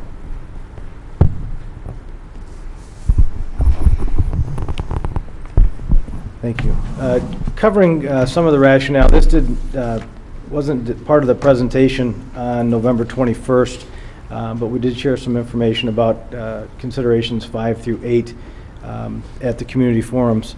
And so, along with me, Dr. Terrio and Superintendent Oquest will add some things, but I just want to share some of that rationale here. Consideration 5, I'll just review them all quickly. Consideration 5 had Garfield moving into Randolph. Consideration 6 had Garfield moving into Randolph and Kennedy. Consideration 7 had Niji-Iro moving into Randolph. And consideration 8 had Niji-Iro moving into Cass. In short, in the two Garfield moves, the things that we looked at mainly, and I'll say this, the committee, we talked about all 8 scenarios. And the committee, we did not set out ahead of time to advance a specific number of considerations to this stage. It was the considerations that had the majority of support from the committee. So in this case, it happened to be 4. It could have been more, it could have been fewer, but there were clearly 4 that had majority support of the committee to move forward. And again, those are considerations 1 through 4. With that, I can say within those 4, the first 4, there was, I'm, for lack of a better word, going to say overwhelming or very strong support to consolidate or to close both Cass and Garfield in terms of the information coming out of the committee. If it came down to closing just one building and that building being Garfield, there was not, there was underwhelming support actually from the committee in that regard. In going back through and reviewing the information that folks submitted as their rationale, the things that we talked about, and there were things I shared at the forums in terms of the proximity of the receiving schools with respect to Garfield, the number of students impacted. We talked, and Mrs. Alice provided information today about being able to maintain the level of academic support and services to students should we just close Garfield. In talking with our maintenance staff, with Harry and with Wayne, the general condition of the facilities in and of themselves. Again, choosing between the two, there was more support if closing only one facility to close Cass as opposed to Garfield. And I'll see if there's anything that you wish to add. With consideration 7 and 8, which involved Niji either moving into Randolph or moving into Cass. The impetus for much of this work was our bond planning. There is no bond savings by closing the facility that Niji is in. We also lease a portion of that facility to Himwari Preschool. There would not be location for that preschool, which I believe uses at least 3 rooms and some office space. There would not be room in that facility, and there's a natural fit with Niji There would not be room for that facility to lease in Randolph or Cass. Moving it into either of those 2 facilities limits our ability to grow that program. And it is a magnet program, and one that we've identified that we use to attract families to the district. Parent transportation, this probably has more to do with the location at Randolph. The majority of our out-of-district parents that come to that program come from the north of our district or in the area outside of our district. Those are 2 very distinct programs. So you would try to, if you could relocate into one school, to be able to give them their own space within the building to maintain their identity. And we do not have a single space within a school. So while Niji would fit into Randolph and it would fit into Cass, the programs would get intermixed, if you will. Logistically, and Mrs. Oquest or Mrs. Scott can speak probably more of this than I can because I've never been an elementary school principal, but I understand there to be 2 very distinct programs, which would be very difficult for one person to operate based on the demands of those programs. I'll leave it at, I think I covered most of them. Thank you. I think one of the other pieces that we had talked about was Niji also runs on a different daily schedule and annual calendar. So those are 2 separate pieces. One, the daily schedule, the day starts and ends at different times. So you would have arrival and dismissal taking place at 2 different times for each of the so-called schools within that school. Another piece of that is because Niji follows an extended year calendar, they would be starting back their first day of school, so to speak. Their staff, professional development, et cetera, would get underway in early to mid-August, and then we would restart the school year again after Labor Day with the Randolph or Cass population, should it remain there. And then conversely, at the end of the year, we would have similarly, the Niji program would extend out into a later period because, again, it's an extended school year calendar. As we took a look at that, without being able to house distinctly each of those schools within a school, again, those classes would be intermingled, we would be functioning with very different curricular expectations for a Japanese immersion elementary school and a K-4 elementary school, as well as assessment calendars, reporting times out to parents. Certainly there are some things like a daily schedule and recess times and things that we could modify to try to get onto a closer calendar. But again, there are very unique elements to each of those. And then also in one of the scenarios where Niji would move into Cass, we would lose the protected classrooms that we have in all the other scenarios. There would no longer be a dedicated art room, no longer be a dedicated music room, no longer be a dedicated SAC room.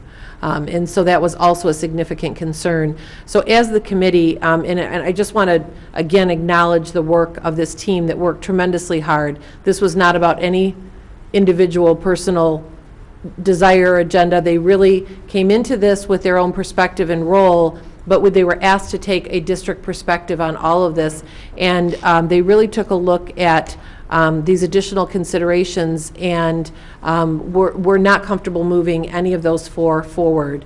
And there was much stronger support to move forward the remaining 4. And as Mr. Archibald said, they took a look, in depth at each of those 8. And specifically with regard to the last 2 I just discussed at Niji, there were just far too many complexities to try to coordinate those, in addition to having a significant challenge with regard to some of the space constraints.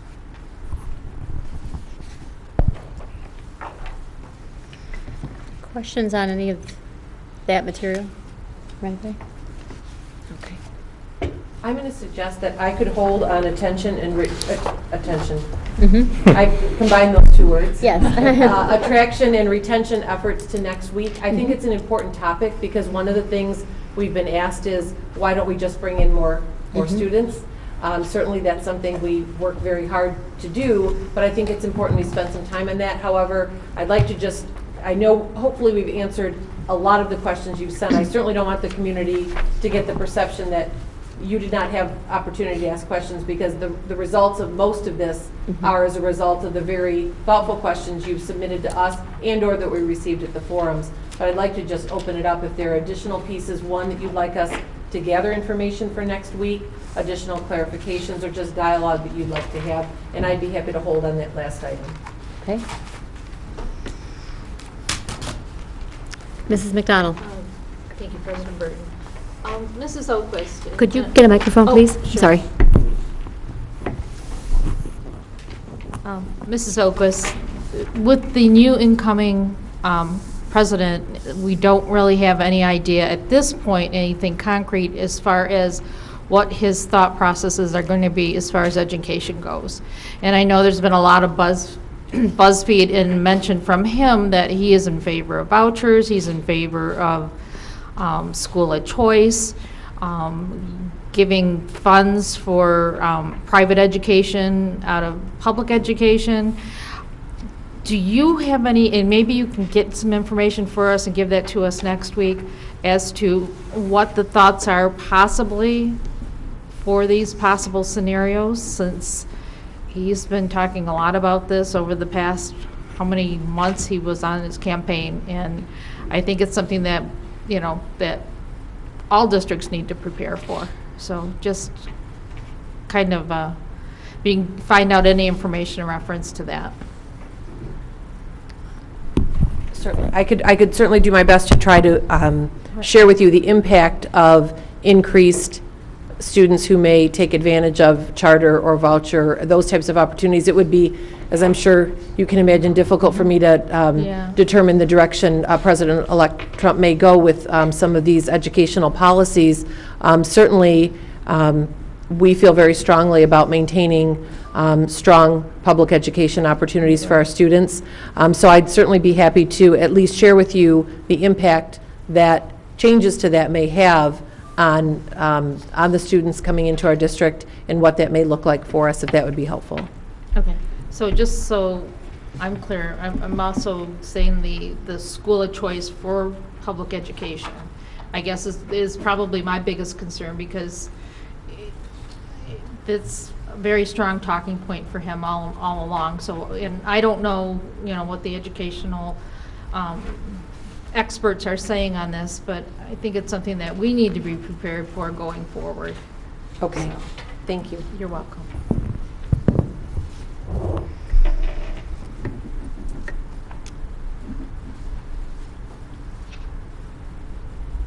Comments or questions from other board members? I think we need to ruminate. There's been a lot of information. I do have one more question, sorry to do this, and I know we're all tired.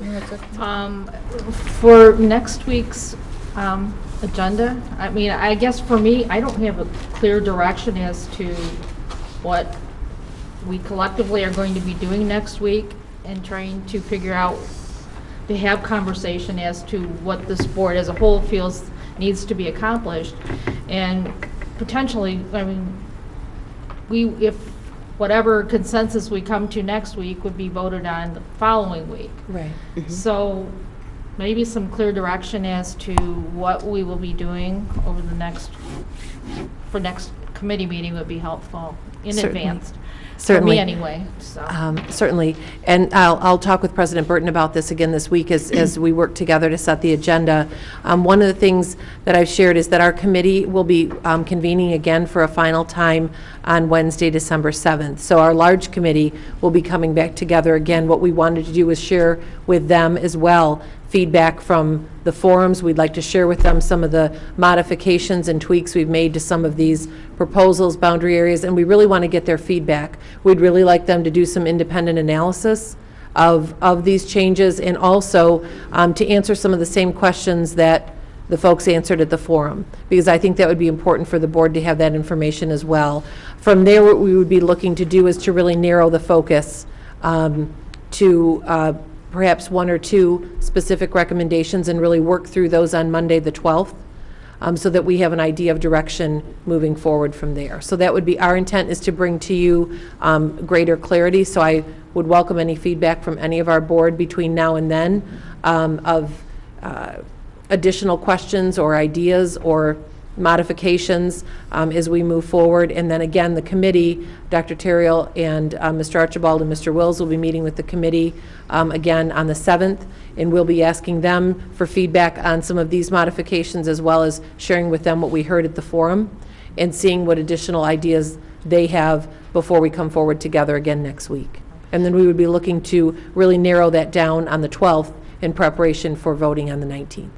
In the Skills Center, we really didn't have any conversation to speak of in reference to that program.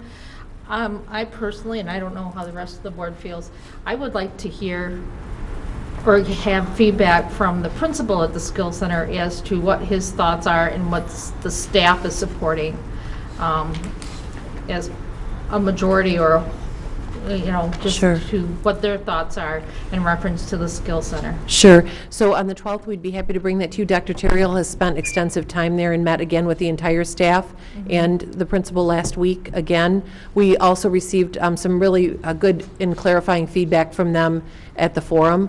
So we'd be happy to provide some additional clarification. I think they provided some outstanding feedback to help us maybe focus in on a couple of specific options rather than others.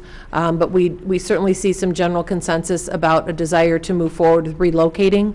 But they also had some concerns about at least one of the potential locations where we were looking to relocate. And so Dr. Terrill spent some extended time, God bless you, with them last week, and we'd be happy to share that with you on Monday. Okay, perfect, thank you. Yes. I think that would be great. I know we didn't ask a lot of questions tonight. It is not because we are not interested in the Skills Center. It's really a great program, but I think for me, speaking for myself, is that the elementary school, it's been there, done that, and so I think it's hard for us to ask the questions that we need to ask because some of us haven't been in that position. I know I've visited the Skills Center a couple of times, but in more of a presentation format, like you're talking about, rather than necessarily answering questions from us. And again, I agree with Mrs. McDonald, if we could get some feedback from them, because that's a tough one. I'm not really sure what questions to ask, but I don't want it to go undiscussed simply because I'm not aware of what questions to ask. Does that make sense? Yes. It is a unique program, so I'll be more than happy to provide you with an overview Some of the of program additional- and yeah. the discussion that we had when I met with the entire staff last week. Okay, yeah, thank you. Any other questions or comments from the board tonight or the administration? Yeah. Already got a list of questions. Mrs. Jarvis? Thank you. Yeah. As Mrs. McDonald mentioned, it seems like we're being really quiet, and I think that there may be people who expected us to do a lot of discussion and debate and questions tonight. So I just wanted to reiterate that we've been doing it all week, asking questions of the cabinet, asking questions of Mrs. Oquist, and tonight was their turn to bring us answers to the questions, the onslaught of questions. So I just wanted to let people know that it was very important for us to listen tonight. Tonight we got the answers we'd been waiting for questions that we had sent in all week. And to that end, I'd like to thank the cabinet. You guys did the yeoman's duty this week, and I know that was on top of the regular job of running this district. So thank you.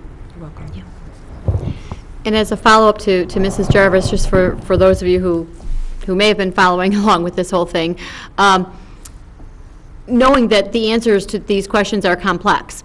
Mrs. Oak was asked earlier in the week, and I reiterated to the board, if you have questions, please get your questions to Mrs. Oquist so she and the entire administrative team can have appropriate answers. Obviously, we all did that. So 4 hours later, we're still hearing answers to questions. Please know that we've not been discussing this amongst one another behind the scenes. That's important that you understand that. We've been emailing questions to Mrs. Oquist and waiting for tonight to have answers and discussion. The answers themselves were so lengthy that we are almost 4 hours into it, and we're still listening. I would fully expect a whole lot more discussion back and forth, including more board members next Monday night. So, Yes, we have very little to present next week, other than the attraction and retention efforts, and then we'll give an update on the Western Wayne Skills Center. Otherwise, we would certainly just, again, leave the floor open to you for any other questions, considerations, dialogue, because that will be really important feedback for us to know as we finalize the recommendation to bring forward to you next week. all righty, sounds good. Board members, if you do have other questions, again, please continue to get them to Mrs. Oquist, then they can be dealt with publicly next week. Does anybody have anything else they would like to add before we close out this evening? Seeing none, thank you to all of you who have hung in there with us. We appreciate it. We will continue our discussion next Monday night, and we will be back at the Livonia Career Technical Center next Monday evening. And next Monday evening, I believe we are a 6:30 start. Is that correct? I'm pretty sure. Okay, 6:30 start next Monday. Thank you very much. Have a good evening. We are now adjourned.